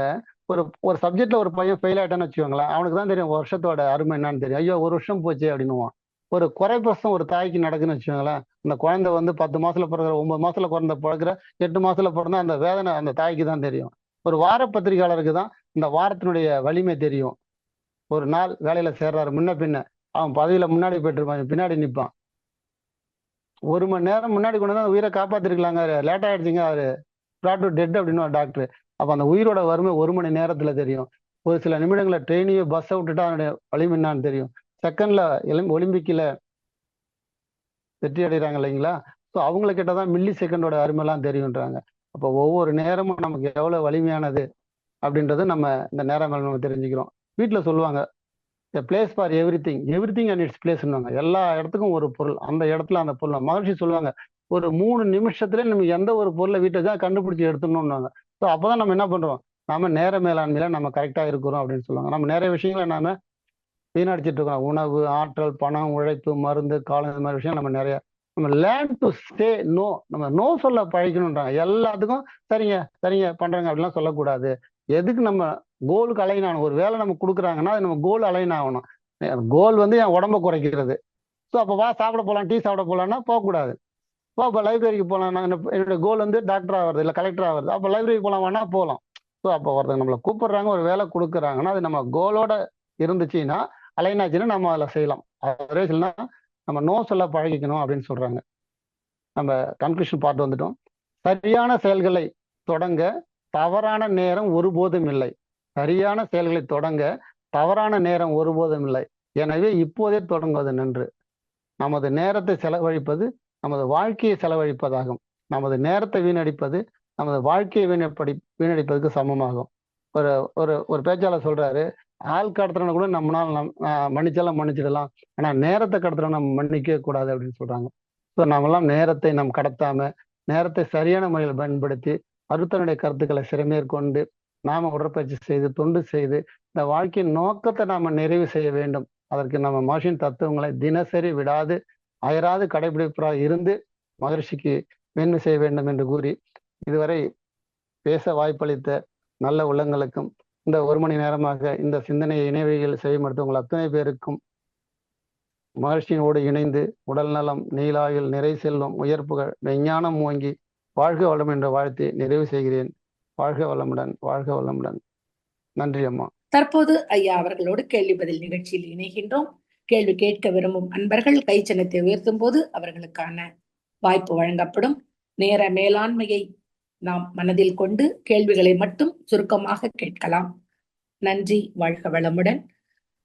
வாழ்க வளமுடன். ஐயா கேள்வி பதில் நிகழ்ச்சிக்கு போலாம் ஐயா. போலாம் மேடம். நன்றி மேடம். நன்றிங்க ஐயா. முதலாவது அன்பராக பழவந்தாங்கல் ராஜாராமன் ஐயா, நீங்க பேசலாம். கிருபாநிதி அம்மா, நீங்க பேசலாம். ஐயா நீங்க பேசுங்கய்யா. ராஜாராமன் ஐயா. ராஜாராமன், சென்னை பழந்தானி பேசுறேன் ஐயா. சொல்லுங்க ஐயா. வாழ்க வளமுடன். ஐயா, ரொம்ப அருமையா பேசுனீங்க, நல்லா இருந்தது. நிறைய விஷயங்கள்லாம் உங்கள்கிட்ட இருந்து நான் கத்துக்கிட்டேன். நிறைய மேம்பாடுங்கிறது அவ்வளவு முக்கியமான ஃபங்க்ஷனாக இருக்கு. என் டவுட் என்னன்னா, இப்போ இது இருக்கட்டும், நீங்க சொன்னதெல்லாம் இருக்கட்டும், நேரத்தை ஒதுக்கி வச்சு நம்ம வாழ்க்கை நடத்துறது ஒரு இருக்கட்டும். ஆனால் நம்ம உடல்லையே எவ்ரி 2 ஹவர்ஸுக்கு ஒரு சிஸ்டம் இருக்கு, சிர்காஸ்டிங் சிஸ்டம் இருக்குன்னு சொல்றாங்க. எவ்ரி 2 ஹவர்ஸ் இருக்கு. அது இருக்கும்போது இது தேவையா நமக்கு? அது ஆட்டோமேட்டிக்கா ஒர்க் பண்றத. நன்றிங்க ஐயா. அதாவது அது 2 மணி நேரத்துக்கு ஒரு முறை நம்முடைய உயிராற்றல் நம்ம உடம்புல 2 விஷயம் இருக்குதுங்க. ஒண்ணு அட்டானமஸ் நர்வஸ் சிஸ்டம், இன்னொரு சென்ட்ரல் நர்வஸ் சிஸ்டம். இந்த ரெண்டு நாசி இருக்குது இல்லைங்களா? சுவாசம் இந்த 2 நாசி வழியா நடைபெறும். வலது பக்கம் ஓடும்போது வலது நாசி, இடது பக்கம்னா இடது நாசி. வலது பக்கம் சுவாசம் ஓடும்போது நம்ம உடல் வெப்பம் அடையும். இடது பக்கம் ஓடுனா அந்த உடம்பு குளிர்ச்சி அடையும். அதான் நம்ம வீட்டுல நம்ம ஏசி வச்சுக்கணும்னு வச்சுக்கோங்க உதாரணத்துக்கு. அந்த டெம்பரேச்சர் அதிகமாச்சுன்னா கட்டப் ஆயிடும், குறைஞ்சின்னா திரும்ப ஆன் ஆயிடும். அது போல இந்த சுவாசம் மாறி மாறி நடைபெறுது. அது போல உடம்பு முழுதும் நம்ம உடம்புல உள்ள உயிராற்றல், அதாவது இம்யூனிட்டி பவர், நம்ம உடம்புல நோய் வராம பாத்துக்குது. அதே சமயம் அது என்ன பண்ணுன்னா எவ்ரி 2 ஹவர்ஸ் அதிகாலை 3 மணில இருந்து 3 to 5 நுரையீரல், 5 to 7 பெருங்குடல், 7 to 9 இரைப்பை, 9 to 11 அப்படின்னு சொல்லிட்டு உடம்புல 12 மெயின் ஆர்கனை பிரிச்சு 12-24 அது தன்னுடைய வேலையை செய்யுது. ஸோ அதை நம்ம இதுல போட்டு கன்ஃபியூஸ் பண்ணிக்க கூடாது. அது நேரத்தை ஒதுக்கி அது, ஆனா அதை நம்ம பண்ண விடாம நம்ம பண்றோம். ஸோ நம்ம அந்த நேரத்துல நம்ம தூங்கணும். காலையில எழுந்திரிச்சு 5 to வேணா நம்ம டீ காபி குடிக்க கூடாது. அது கழிப்பொருள் வெளியேறதுக்கான நேரம். அந்த நேரம் தண்ணி மட்டும்தான் குடிக்கணும். 7 to 9 நம்ம சாப்பிடறதுக்கான நேரம். அந்த நேரத்துல நம்ம சாப்பிட்டாதான் கல்லும் கரையுவாங்க. நம்ம அப்ப என்ன பண்ணுவோம்? 10 மணிக்கு சாப்பிடுவோம், 11 மணிக்கு சாப்பிடுவோம். இந்த மாதிரி அந்த இயற்கையா நடைபெற நேரத்துக்கு நாம ஒத்துழைச்சா நம்ம உடம்பு நல்லா இருக்கும். ஆனா சில விஷயங்கள் சென்ட்ரல் நர்வஸ் சிஸ்டம் நீங்களே நினைச்சாலும் தியானம் பண்ண முடியும். ஆனா இதயத்தை நாம இயக்க முடியாது. தானா இயங்கிட்டு இருக்கு. நுரையீரல் தானா இயங்கிட்டு இருக்கு. ரத்த ஓட்டம் தானா நடந்துட்டு இருக்கும். அது தனி, இது தனி. அட்டானமஸ் நர்வஸ் சிஸ்டம் அது தனியா இயங்கிட்டு இருக்குது. நாம சென்ட்ரல் நர்வஸ் சிஸ்டம் நாம தனியா ஒதுக்கி நேரம் ஒதுக்கி நீங்க தொண்டு செய்தாதான் கொண்டு வந்த வினைகளை போக்க முடியும். உடற்பயிற்சி செய்தாதான் உடம்பு வலி இல்லாம இருக்க முடியும். அதுக்கெல்லாம் எதுவும் சிஸ்டம் இல்ல. மாதிரி சொல்றாங்களே, என்னது அசையாம கெட்டது உடம்பு, அசைஞ்சு கெட்டது மனம்ன்றாங்க. அப்ப உடம்பு அசைக்காம வச்சிருக்கோம், அது மட்டும் தானா நடக்குன்னு படுத்து இருந்தா அப்ப உடம்பு வலிக்கு தானே செய்யும், உடம்புல நோய் வரதானே செய்யும். சரியா, நன்றிங்க. அருமை விளக்கம் கொடுத்தீங்க. நன்றியா. வாழ்க வளமுடன். சிறப்பு, சிறப்பான விளக்கம் ஐயா. வாழ்க வளமுடன். நன்றி. அம்மா நீங்க பேசலாம். சந்திராமா, வாழ்க வளமுடன். வாழ்க வளமுடன் ஐயா. வாழ்க வளமுடன் ஐயா.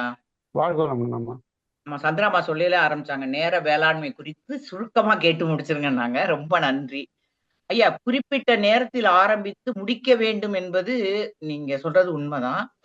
அதே மாதிரி பல சொன்னீங்க, பேசிய வார்த்தை, வில்லில் இருந்தவன் அன்பு எல்லாம். ஆனா ஐயா, தானும் மகிழ்ச்சியாக அடுத்தவர்களையும் மகிழ்ச்சியாக வைத்துக் கொள்ள நேர வேளாண்மை உதவுகிறது. அது கொஞ்சம் சின்ன எக்ஸ்பிளைன். அது நம்ம மகிழ்ச்சியா இருந்துடலாம், அடுத்தவர்களை மகிழ்ச்சியா வச்சுக்க முடிகிறது எப்படின்னு ஒண்ணு தெரியல ஐயா. 2வது, இந்த நேர வேளாண்மைங்கிறது வயதுக்கு ஏற்றவரை மாறுபடும். அதுக்கு ஒரு சின்ன விளக்கம் ஐயா. நன்றி ஐயா. வாழ்க வளமுடன் ஐயா. நன்றி அம்மா. தானும் மகிழ்ச்சியா இருந்து மத்தவங்களையும் சந்தோஷமா மகிழ்ச்சியா வச்சுக்கிறது. உதாரணத்துக்கு நான் நேர மேலாண்மை கடைபிடிக்கிறேன்னு வச்சுக்கோ. அப்ப என் மனைவிக்கு தொந்தரவு கிடையாது, என் பையனுக்கு தொந்தரவு, என் குழந்தைக்கு தொந்தரவு கிடையாது. நான் நேரம் மேலாண்மை கிடைச்சி நேரத்தோட வீட்டுக்கு நேரத்தோட வீட்டுக்கு தேவையான பொருட்கள்லாம் வாங்கி கொடுத்தேன்னா உங்க வீட்டுல குழப்பமோ கன்ஃபியூஸா வரப்போறது இல்ல. நன்றி ஐயா. அது வீட்டுக்கு கூட நடக்குது. நீங்க சொல்றது போறதா எனக்கு புரியுது. வாழ்க வளமுடன் ஐயா. ரொம்ப சிறப்புயா. வாழ்க வளமுடன். வயதுக்கு தகுந்த மாதிரி கேட்டிருந்தீங்க அம்மா. நானே இப்ப நான் பாத்தீங்கன்னா இப்ப பணியில இருந்தேன். இப்ப நான் படிச்சுட்டு போகும்போது, இப்ப நடிச்சுட்டு போகும்போது என்னால அதிகாலையில் 4:30 மணிக்கு எந்திரிச்சு தவம் பண்ண முடியாது. ஷிஃப்ட் டைமே காலைல 6 மணி வரைக்கும் இருக்கும். நான் வீட்டுக்கு வந்து 7:15 மணி ஆகும். அப்ப நான் என்ன பண்ணுவேன், 7:30 மணிக்கு தான் அந்த 9 மணி ஆங்கிலத்துல கலந்துக்க முடியும். அப்படி இல்லைன்னா சாயந்தரத்துல மட்டும்தான் தவம் பண்ண முடியும். இல்ல 10 மணிக்கு 9 மணி தான் தவம் பண்ண முடியும். அப்போ பணி சூழலுக்கு தகுந்த மாதிரி ஒவ்வொருடைய வாழ்க்கை தரமும் நேர மேலாண்மையும் மாறிதான் இருக்கும். அதுல எந்த மாற்றமும் இல்லை. நன்றி. ரொம்ப சிறப்புயா. ரொம்ப சிறப்பான கருத்து. உண்மையிலேயே நமக்கு தெரிஞ்சிருந்தா கூட அதை ஏத்துக்கிறதுக்கு இன்னைக்குதான் விளக்கம் கிடைச்சிருக்கு எனக்கு. நன்றி ஐயா. வாழ்க வளமுடன். சந்திராமா ரொம்ப சிறப்பு. நன்றி. வாழ்க வளமுடன். நன்றிம்மா. வாழ்க வளமுடன். அடுத்த நண்பராக ராஜேஸ்வரி அம்மா, வாழ்க வளமுடன். வாழ்க வளமுடன் அம்மா. வாய்ப்புக்கு நன்றி. வாழ்க வளமுடன் ஐயா. எனக்கு என்ன சந்தேகம்னா, இப்ப காலையில எழுந்து நான் உடற்பயிற்சி தியானம் பண்றது என் விருப்பம். அதை நான் பண்ணவும் செய்யறேன். ஒரு 10-15 days ரொம்ப கன்சிஸ்டண்டா பண்றேன். அதுக்கப்புறமா என்னால ஏதோ ஒரு காரணத்தால அது தொடர முடிய மாட்டேங்குது. அதனாலயே எனக்கு ரொம்ப கஷ்டமாவும் இருக்கு. ஏன்னா மெடிடேஷன் எக்ஸசைஸ் பண்ற நாளைக்கும் பண்ணாத நாளைக்கும் நம்மளுக்கு டிஃபரன்ஸ் தெரியும் இல்லையா? பண்ணா நல்லதுதான், பட் பண்ண முடியல. அது எப்படி தொடரலாம்? அதுக்கு ஏதாவது எனக்கு கொடுத்தீங்கன்னா. வாழ்க வளமுடன் மேடம். நீங்க எந்த ஊர்ல இருந்து பேசுறீங்க மேடம்? நான் சென்னையில இருந்து பேசுறீங்க. ஓகே. அதாவது நமக்கு ஒரு பழக்கம் ஏற்படணும் அப்படின்னா, நம்ம ஒரு பழக்கத்தை இன்னொரு பழக்கத்துக்கு மாறணும்னா, அந்த பழக்கத்தை யாரு கடைபிடிக்கிறாங்களோ அவங்களோட கூட நட்புகள், உறவுகளை மேம்படுத்திக்கணும். இப்ப நான் வேதாத்திரியத்துல இருக்கிறேன், நான் மனவளக்கலை இருக்கிறோம்னா, நான் மனவளக்கலை படிச்சவங்களோட கூட பழகி அவங்களோட கூட நான் வச்சுக்கணும், பழக்கத்தை ஏற்படுத்திக்கணும். அதை விட்டுட்டு நான் வேற யாராவது, இப்ப நான் ஜேசி இருக்குது இல்ல வேற ஏதாவது அமைப்பு, அந்த அமைப்புல இருந்தேன்னா இதை கடைபிடிக்க முடியாது. ரெண்டாவது, சத்சங்கத்தோட தொடர்பில் இருக்க வேண்டும். தாங்கள் படித்து முடித்து துணை பேராசிரியர் ஆயிட்டீங்களா மேடம்? அப்படி இல்லைன்னா துணை பேராசிரியர் ஆகணும். நீங்க மற்றவங்களுக்கு பயிற்சி எடுக்கணும். அப்ப நாம அடுத்தவங்களுக்கு சொல்லுகின்ற போது நமக்கே ஒரு உறுத்தல் வரும். நாம இந்த பயிற்சி செய்யறோமா, நாம இதை கடைபிடிக்கிறோமா, நாம இதை செய்யணும்ன்ற விஷயம் வரும். கூட்டு தவங்கள்ல அவசியம் கலந்துக்கணும். வாரத்துக்கு 2 நாள் 3 நாளாவது உங்க அருகாமையில் உள்ள அறிவுத்திருக்கோயில் அறக்கட்டளைக்கு போகணும். அந்த மாதிரி அவங்களோட தொடர்பு இருந்துச்சுன்னா அந்த வைப்ரேஷன் உங்களை மாற்றும். அதாவதுமா, ஒரு விறகு இருக்குன்னு வச்சுக்கோங்களேன், ஒரு 10 சுள்ளி குச்சியை ஒன்னா வச்சு, பழைய உதாரணம் தான், இப்பெல்லாம் கேஸ் சமைக்கிறீங்க, ஓகே, ஒரு 10 குச்சி இருக்குன்னு வச்சுக்கோங்களேன், அதை ஒன்னா எரிய வச்சா எல்லாம் கொழுந்து விட்டு எரியுங்கம்மா. அதுல ஒரு குச்சி இப்படி எடுத்து தனியா வச்சுட்டீங்கன்னா அது ஒரு 2 நிமிஷம் 3 நிமிஷம் என்னங்க ஆகும்? அது அவ்வளவுதாங்க. அப்ப நீங்க அந்த இணைப்புல இருந்தீங்கன்னா நீங்களும் தொடர்ந்து சுடர்விட்டு நீங்க நல்லா போவீங்க. போதும், நான் எல்லாம் கத்துக்கிட்டேன், தெரிஞ்சுக்கிட்டேன், மன்றத்துக்கு போக முடியலன்னா வீட்டுல பண்றது கஷ்டம். போறேங்கய்யா. அந்த மன்றத்துக்கு போறதுமே நீங்க சொல்ற மாதிரி ஒரு 2 வாரம் போறேன், அப்புறம் 2 வாரம் போக மாட்டேங்கிறேன். சோ அந்த மாதிரிதான் இருக்கு. நீங்க சொன்னது உதவியா இருந்தது. நான் இனிமே அகத்தாய்வு பண்ணணும். டெய்லி நம்ம தினசரி தவம் செய்துட்டு, தற்சோதனை இல்லாத தவம் தற்கொலைக்கு சமம்னு சொல்லுவாங்க மகரிஷி. அப்ப நாம தற்சோதனை பண்ணணும். இன்னைக்கு நாம உடற்பயிற்சி பண்ணோமா, காயகல்பம் பண்ணோமா, வாழ்வு நோக்கத்தை நம்ம நிறைவு செய்தோமா? அப்ப டெய்லி படுக்கும் போது நாமளே அகத்தாய்வு செய்ய வேண்டும். அகத்தாய்வு செய்தாதான் அகத்தாய்வு தான் அதுக்கு சிறந்த தீர்வு. சரிங்க ஐயா, கண்டிப்பா நான் ஃபாலோ பண்றேன். தேங்க்யூ ஐயா. வாழ்க வளமுடன். நன்றிம்மா. அடுத்து நெய்வேலியிலிருந்து பேராசிரியர் மணிமேகலை. வாழ்க வளமுடன் அம்மா. வாழ்க வளமுடன் மேடம். அம்மா ஆஃப் பண்ணிட்டீங்க, திருப்பி டச் பண்ணுங்க மைக்க. மணிமேகலைமா. வாழ்க வளமுடன். வாழ்க வளமுடன் மேடம். சொல்லுங்க மேடம். நேர மேலாண்மை ரொம்ப சிறப்பு, பயனுள்ள தகவல்கள் கொடுத்திருக்கிறீங்க. அதாவது ஒரு நிமிடத்தினுடைய மதிப்பு அந்த ட்ரெயினை மிஸ் பண்ணவங்களுக்கு தான் தெரியும். ஒரு மாதத்தினுடைய மதிப்பு இந்த குறை பிரசவத்துல பிறந்த தாய்க்கு தான் தெரியும். அப்படிங்கறதெல்லாம் ரொம்ப சிறப்பான ஒரு விஷயங்க ஐயா. ரொம்ப நல்லா இருந்ததுங்க ஐயா. நிறைய கருத்துக்கள் சொன்னீங்க. ரொம்ப நன்றிங்க ஐயா. வாழ்க வளமுடன் ஐயா. உங்களுக்கு தொண்டு சிறக்க வாழ்த்துக்கள் ஐயா. வாழ்க வளமுடன் ஐயா. உங்களோட சேர்ந்து பணி செய்வதில் மிக்க மகிழ்ச்சி. வாழ்க வளமுடன். அம்மா சந்திரம்மா, வாய்ப்புக்கு நன்றிங்கம்மா. வாழ்க வளமுடன். நன்றிம்மா. வாழ்க வளமுடன். நன்றி. வாழ்க வளமுடன். அடுத்து இந்திராணி அம்மா. வாழ்க வளமுடன். சென்னையிலிருந்து இந்திராணி அம்மா. நன்றி சந்திராம்மா. வாழ்க வளமுடன். வாழ்க வளமுடன் ஐயா. வாழ்க வளமுடன் ஐயா. எக்ஸ்பிரஸ் ஏழுமலை ஐயா எக்ஸ்பிரஸ் சூப்பர் ஃபாஸ்ட் எக்ஸ்பிரஸ். கரெக்டா போய் கரெக்டான நேரத்துல நிறுத்திட்டீங்க. எல்லா விஷயமும் தவிர்க்க முடியாத அத்தனை விஷயமும் எல்லாமே வாழ்க்கையில ஈஸியா, நீங்க சொல்லும் போது ஈஸியா கடைபிடிக்கக்கூடிய விஷயமாட்டம் தெரியுது. ஆனா அதை பிராக்டிக்கலா செய்யும் போது எவ்வளவு கஷ்டப்பட்டோங்கிறது நான் பின்னாடி பழைய இதுக்கு ஞாபகம் எனக்கு வந்துருச்சு ஐயா நீங்க பேசும்போது. இந்த துடிப்போட 60 வயசுல நீங்க பேசுறீங்க. நான் இதே துடிப்போட 30 வருஷத்துக்கு முன்ன சொன்னேன் எல்லாருக்கும். தொடர்ந்து 5 வருஷம் நல்லா பண்ணேன் ஐயா. எந்த இன்டர்ஃபியரும் இல்லாம நல்லா பண்ணேன். அப்புறம் பாருங்க கொஞ்சம் தொய்வு ஏற்பட்டுச்சு. குடும்ப சூழல், வெளியில போக முடியாத சூழல். சரி நம்ம இதை வீட்டு மட்டும் வச்சுக்கோன்னு பண்ணேன் ஐயா. நடுவுல இந்த தொய்வு என்ன பண்ணிடுச்சு, நேர மேலாண்மைய காரணம் காட்டி இதுக்குதான் ப்ரையாரிட்டின்னு சொல்லி குடும்பத்தை பார்த்துக்கிட்டு அதை விட்டுட்டேன் ஐயா. அதை நான் உண்மையை என்னோட நிலைமையை உங்களுக்கு நான் சொல்றேன். அதை விட்டுட்டேன். அப்புறம் என்ன பண்ணேன், நம்மளே தப்பு பண்ணி நாமளே தான் திருத்தி ஆகணும். இப்ப மாதிரி ஜூம் எல்லாம் கிடையாது அந்த காலத்துல. அகத்தாய்வு பண்றதுக்கெல்லாம் அதிகமான ப்ரெஸ் பண்ணலாம் இல்லை. அகத்தாய்வு நாங்க மன்றத்துலதான் பண்ணோம். வீட்டுல அகத்தாய்வு எல்லாம் பண்ணல. நானே திருத்திக்கிட்டேன். மனிதனை தவறு செய்வதும் நாம தான், திருத்திக்கிறதும் நாம தான், ஜட்ஜா இருக்கணும் அப்படின்னு சொல்லி திருத்திக்கிட்டேன் ஐயா. கொண்டுட்டு வந்து இப்ப இந்த ஜூம் வந்து அந்த கொரோனாவுக்கு பிறகு எவ்வளவு முடியுமோ அவ்வளவு தூக்கி நிறுத்தி இருக்குன்னு சொன்னா அது மிகையாகாதுங்க ஐயா.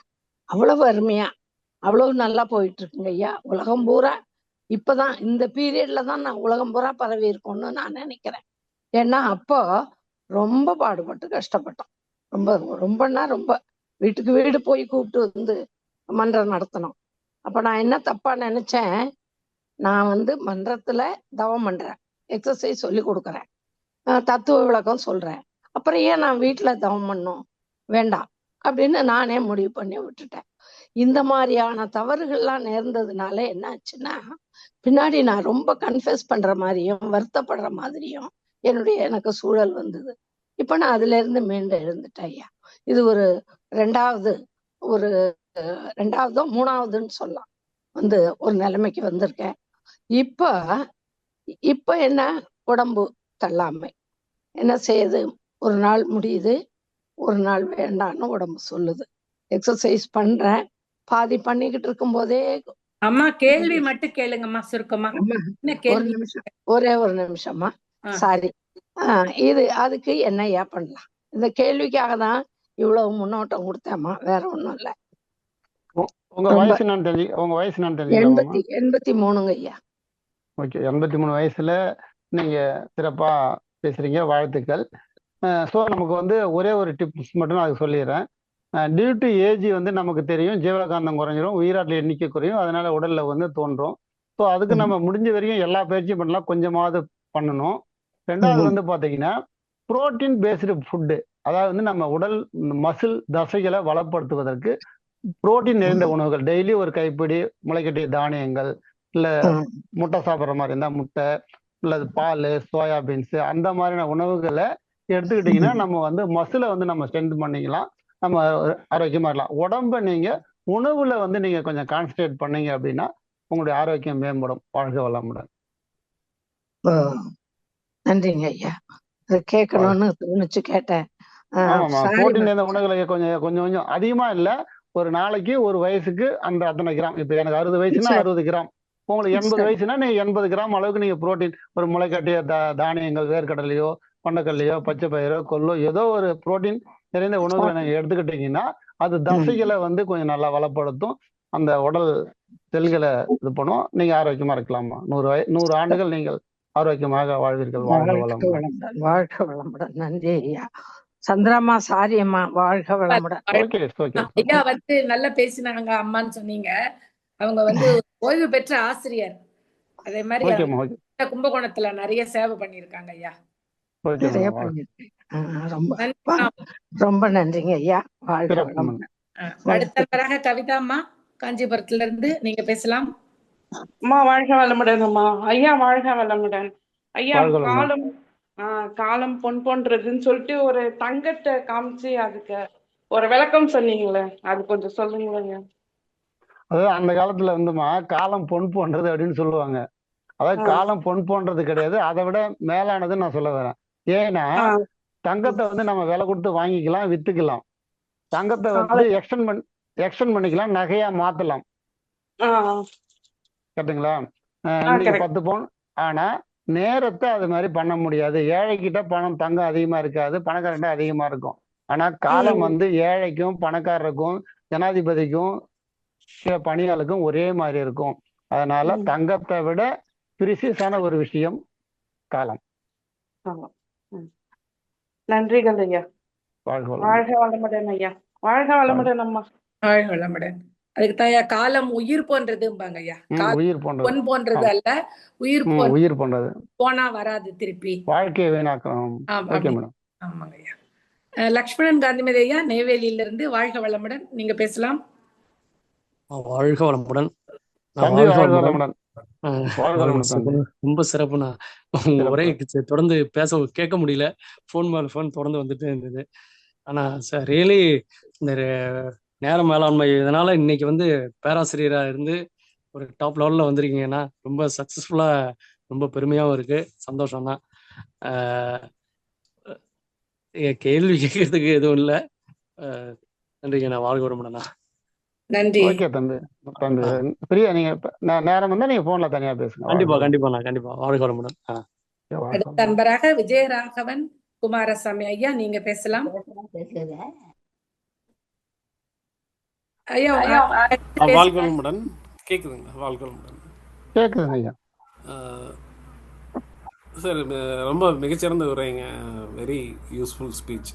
பிகினிங்ல அப்படியே காமனாக ஸ்டார்ட் ஆனாலும் அப்படியே அடுத்தடுத்து ஸ்லைடு வரும்போது ரொம்ப உபயோகமாக இருந்தது. Thank you so much sir. ஒரு சின்ன கொஷின்னா, அந்த சினி மூவிஸில் ஒரு சாங் இருக்கு இல்லைங்களா, அந்த 8 வாழ்க்கை பிரிச்சுக்கன்னு சொல்லி, அது எந்த அளவுக்கு ரிலவெண்ட் டு டைம் மேனேஜ்மெண்ட், அதை பற்றி உங்களோட கருத்து சொன்னீங்கன்னா போதுங்க. சரி. அதாவது 8 மனித வாழ்க்கை பிரிந்து அப்படின்னு சொல்றாங்க. 8 அடையாத செல்லுன்றாங்க. 40 வயசுல நீங்க என்ன பண்ணணும்? நீங்க ஓரளவுக்கு பொருளாதாரத்தில் நிறைவடையணும். 8 வயசுல நீங்க வளரணும். 24 வயசுல நீங்க திருமணம் முடிக்கணும். அந்த நேரத்தை தான் குறிக்குது. நேர மேலாண்மை தான் அதுல முக்கியமான விஷயம். இதுக்கு பொருத்தமான ஒரு பாடல் தான் நீங்க சொல்லியிருக்கீங்க. இப்ப 8 ஏறாத மலை, 8 அடையாத செல்லும், 6 ஏறாத மலை. ஸோ அதுக்கு மேல ஒரு 50-60 வயசுக்கு மேல நம்மளால மலை ஏற முடியாது. இப்ப மகிழ்ச்சியா சொல்லுவாங்க, இப்ப என்னால அந்த மலை மேல ஏற முடியாது அப்படின்வாங்க. ஸோ அதான் அந்தந்த காலத்துல செய்யணுன்றதாங்க அந்த பாடல். அது நேர மேலாண்மைக்கு சரியான உதாரணம் தாங்க ஐயா. சரிங்க சார். ஒரு குழந்தைன்னா 8 வயசுக்குள்ள அதோட ப்ராப்பரான வளர்ச்சி இருக்கணும். 8 வயசுக்கு தேவையான வளர்ச்சி, ஹைட், வெயிட்லாம் இருக்கணும் சார். ஒரு சிலருக்கு வந்து அந்த டைம் கிளாக் வந்து வேற டைம்ல வேலை செய்யுது. ஒரு சிலர் 50 இயர்ஸ்க்கு மேல ஒரு ஃபீல்ட்ல என்டர் ஆகி சிஇஓ ஆனவங்க எல்லாம் இருக்காங்க. எல்லாத்துக்குமே எல்லாம் ஒரு 50 வரையும் முடிச்சிடறாங்க ஐயா. எல்லாத்துக்குமே எக்ஸம்ஷன் ஒண்ணு இருக்குங்க ஐயா. அதே மாதிரி எல்லாரும் இருக்க முடியாது. படிக்காதவங்க எல்லாம் மேதையா இருக்கிறாங்க. எல்லாருமே படிக்கலாம் மேதையா முடியுமாங்க ஐயா? முடியாது. நம்ம உதாரணத்துக்கு வேணா நம்ம வந்து தாமஸ் ஆல்வா எடிசன் படிக்காதவர், ஒன்றும் தெரியாதவர், ஆனா நிறைய பொருள் கண்டுபிடிச்சான்னு நம்ம சொல்றோம், உதாரணத்துக்கு நம்ம சொல்றோம். ஆனா எல்லாருமே அதே மாதிரி படிக்காத எல்லா குழந்தையும் அதே மாதிரி மாறிட வாய்ப்பு இருக்கா? இல்ல. சில விஷயங்கள்ல எக்ஸம்ஷன் இருக்கதாங்க ஐயா செய்யும். மெஜாரிட்டி என்னமோ அதுதான் நம்ம கருத்தில் கொள்ள வேண்டும். Thank you sir. வாழ்க வளமுடன். வாழ்க வளமுடன். OnePlus, நீங்க உங்க பேரை சொல்லி அறிமுகம் பண்ணிட்டு பேசுங்க. வாழ்க வளமுடன். சந்திரமா, வாழ்க வளமுடன். நான் நிர்மலா, திருப்பத்தூர் டிஸ்ட்ரிக்ட்ல இருந்து பேசுறேன். ஐயா வாழ்க வளமுடன் ஐயா. வாழ்க வளமுடன் மேடம். ஐயா, உங்களோட இன்னையோட ஸ்பீச் நேர மேலாண்மை, டைம் மேனேஜ்மெண்ட் வந்து ரொம்ப யூஸ்ஃபுல்லான ஸ்பீச்சா இருந்ததுங்க. இன்றைய காலகட்டத்துக்கு ரொம்ப தேவையானதும் கூட. நைட்டு 8:30 மணிக்குல இருந்து ஆரம்பிச்சு அடுத்த நாள் வரைக்கும் 24 மணி நேரத்துக்கு ஒரு டைம் எப்படி மேனேஜ் பண்ணிக்கலாம் அப்படின்ட்டு நிறைய கருத்துக்கள் சொன்னீங்கய்யா. 8:30 மணிக்கு ஸ்கிரீன் ஆஃப் பண்ணதுல இருந்து நம்மளோட நைட்டுக்கு செய்ய வேண்டிய என்னென்ன, படுக்கிறதுக்கு முன்னாடி அப்படின்ற விஷயங்கள்லாம் சொன்னீங்க. சாந்தி, மெடிடேஷனு, அக்கு ப்ரெஷரு, அந்த காயக்கல்பா இதெல்லாம் பண்ணிட்டு தூங்குனா நல்லா காலையில நேரத்துக்கு எழுந்துக்கலாம் அப்படின்ட்டு அதெல்லாம் செய்யறோம் ஐயா இனிமேல். அதுக்கப்புறம் ஆர்கனைஸ் பண்ணிக்கணும், ப்ரியாரிட்டைஸ் பண்ணிக்கணும் ஒர்க் அப்படின்னு சொல்லி சொன்னீங்க. அதெல்லாம் ரொம்ப யூஸ்ஃபுல்லா இருந்ததுங்க. பிளான் பண்ணிக்கணும், plan your work, work your plan சொன்னீங்க. டு டூ லிஸ்ட் போடுவோம், ஆனா நாட் டு டூ லிஸ்ட் இன்னைக்கு நீங்க சொன்னது இன்னும் கொஞ்சம் அதையும் பண்ணலான்ட்டு நினைக்கிறோங்க. அப்புறம் எல்லாத்தையும் பேப்பர்ல எழுதி பண்ணும்போது இன்னும் கொஞ்சம் அது ஒர்க் பண்ணலாம் நல்லா அப்படின்ட்டு புரிஞ்சுக்கிட்டோம். அப்புறம் டெலிகேட் யோர் ஒர்க், அதை பிரிச்சு கொடுத்து வேலை பண்ணணும். மல்டி டாஸ்கிங் ஒருத்தரே பண்ணும்போது நிறைய குழப்பம், டென்ஷன் வருது இல்லைங்க, அதெல்லாம் சொன்னீங்க. ரொம்ப யூஸ்ஃபுல்லா இருந்ததுங்க. அப்புறம் லாஸ்டா டைம் பாக்ஸிங் சொன்னீங்க. Urgent, not urgent, important not important இதெல்லாம் பிரிச்சுக்கிட்டு நம்ம பண்ணும்போது நம்ம வேலையெல்லாம் ஈஸியா பண்ணிக்கலாம் அப்படின்ட்டு ரொம்ப யூஸ்ஃபுல்லா இருந்ததுங்க. தேங்க்யூ ஐயா. வாழ்க வளமுடன். நல்லா நன்றி. செய்தியை நல்லா உள்வாங்கியிருக்கீங்க. வாழ்த்துக்கள். வாழ்க வளமுடன் மேடம். செவ்வேல் ஐயா, நீங்க பேசலாம். வாழ்க வளமுடன். வாழ்க வளமுடன் அம்மா. ஐயா வணக்கம் ஐயா. வாழ்க வளமுடன் ஐயா. வாழ்க வளமுடன். ரொம்ப சிறப்பா சொன்னீங்க ஐயா. நம்மளுடைய உடற்பயிற்சி, தவம் எல்லாம் உங்களுடைய இண்டஸ்ட்ரியில வேலை செஞ்சு நோய் இல்லாம உலகத்தை அந்த ஏஜி இதுல முடித்தீங்க.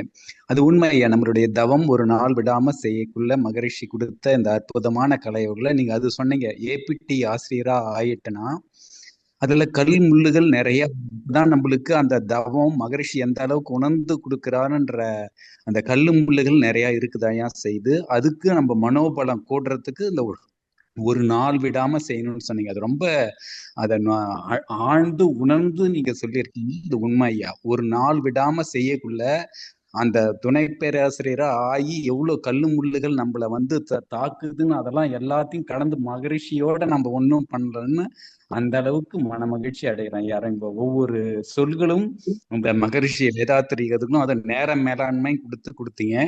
ரொம்ப அற்புதங்க. அந்த கூட்டு தவத்துல அதெல்லாம் கூட்டு தவத்துல கலந்துக்கணும், அந்த கழிவுகளை நீக்கணும், அந்த அன்பும் கருணையும் கிடைக்கிறதுக்கு அவ்வளவு தூரம் 100% உண்மையா. எல்லா மனவளக்கல்வர்களும் இந்த நிகழ்ச்சியை கேட்டாங்கன்னா அந்த மனவளக்கலை அன்பர்கள் மனம் இதமாக்கி அந்த மனவளக்கலையை மகிழ்ச்சியா வாழ வாழ்த்துக்கள் ஐயா. வாழ்க வளமுடன். ரொம்ப சிறப்பையா. வாழ்க வளமுடன்.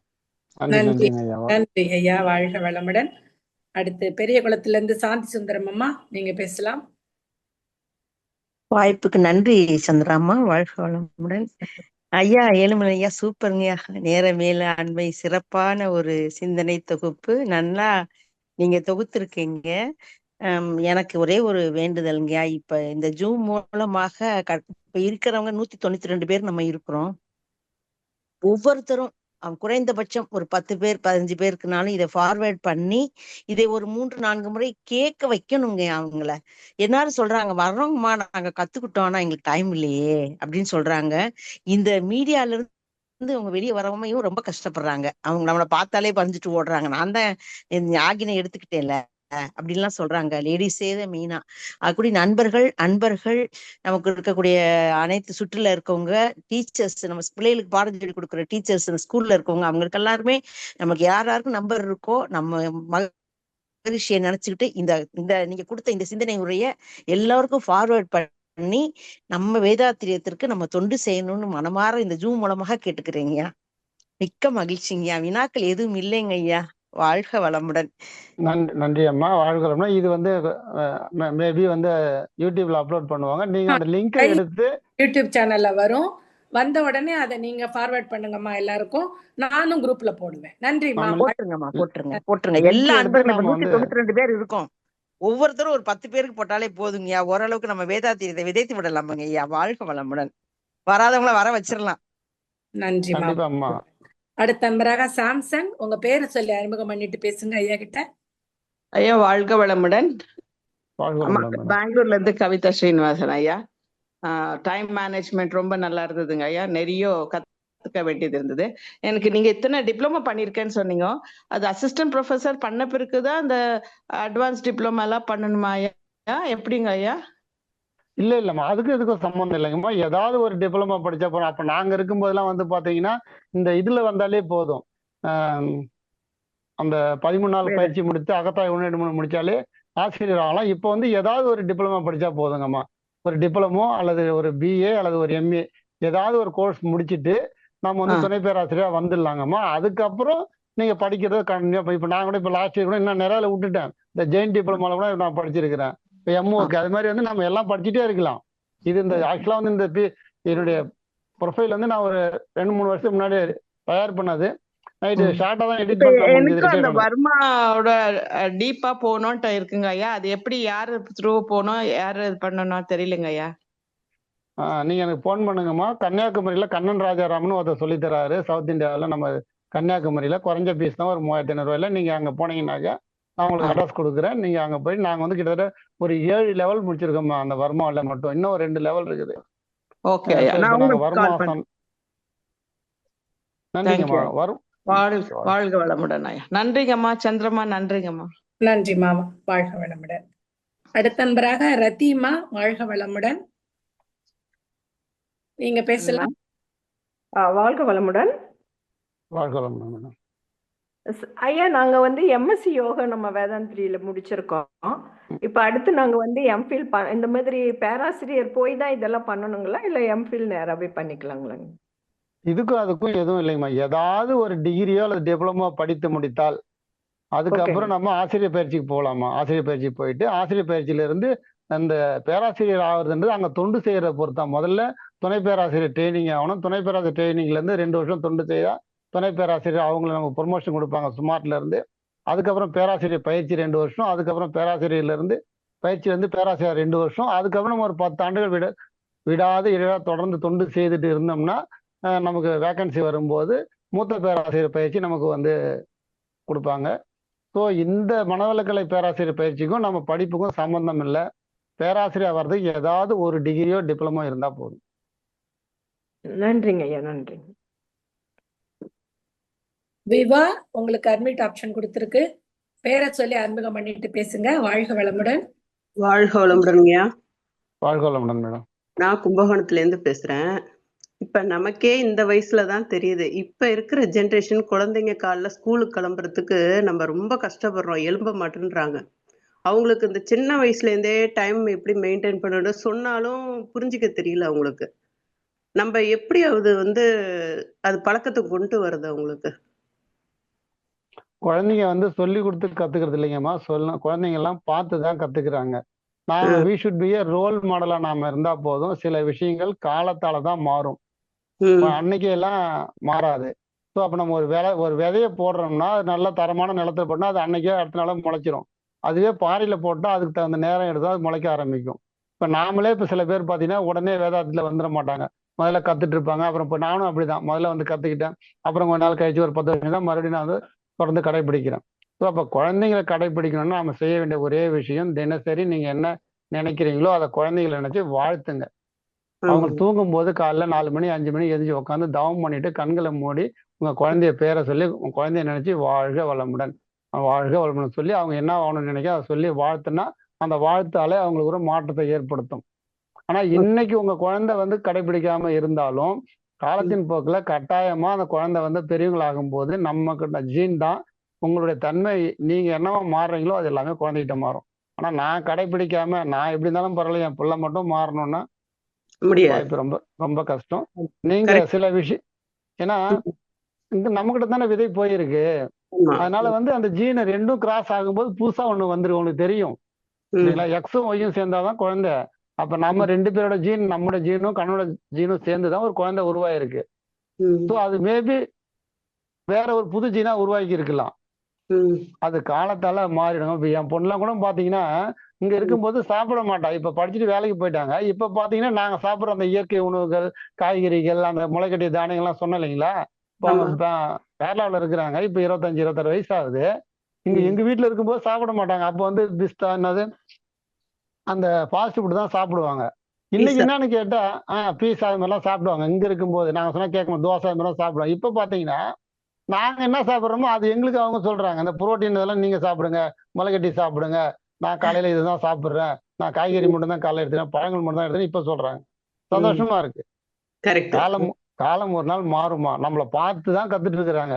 இன்னைக்கு புரியாது அவங்களுக்கு. நான் ஒரு நிலை வரும்போது கண்டிப்பா குரு மாத்திடுவாரு, சந்தேகமே இல்லை. வாழ்க வளமுடனுங்க. ரொம்ப நன்றிங்க. வாழ்க வளமுடன். நன்றி ஐயா, வாழ்க வளமுடன். நம் கடமை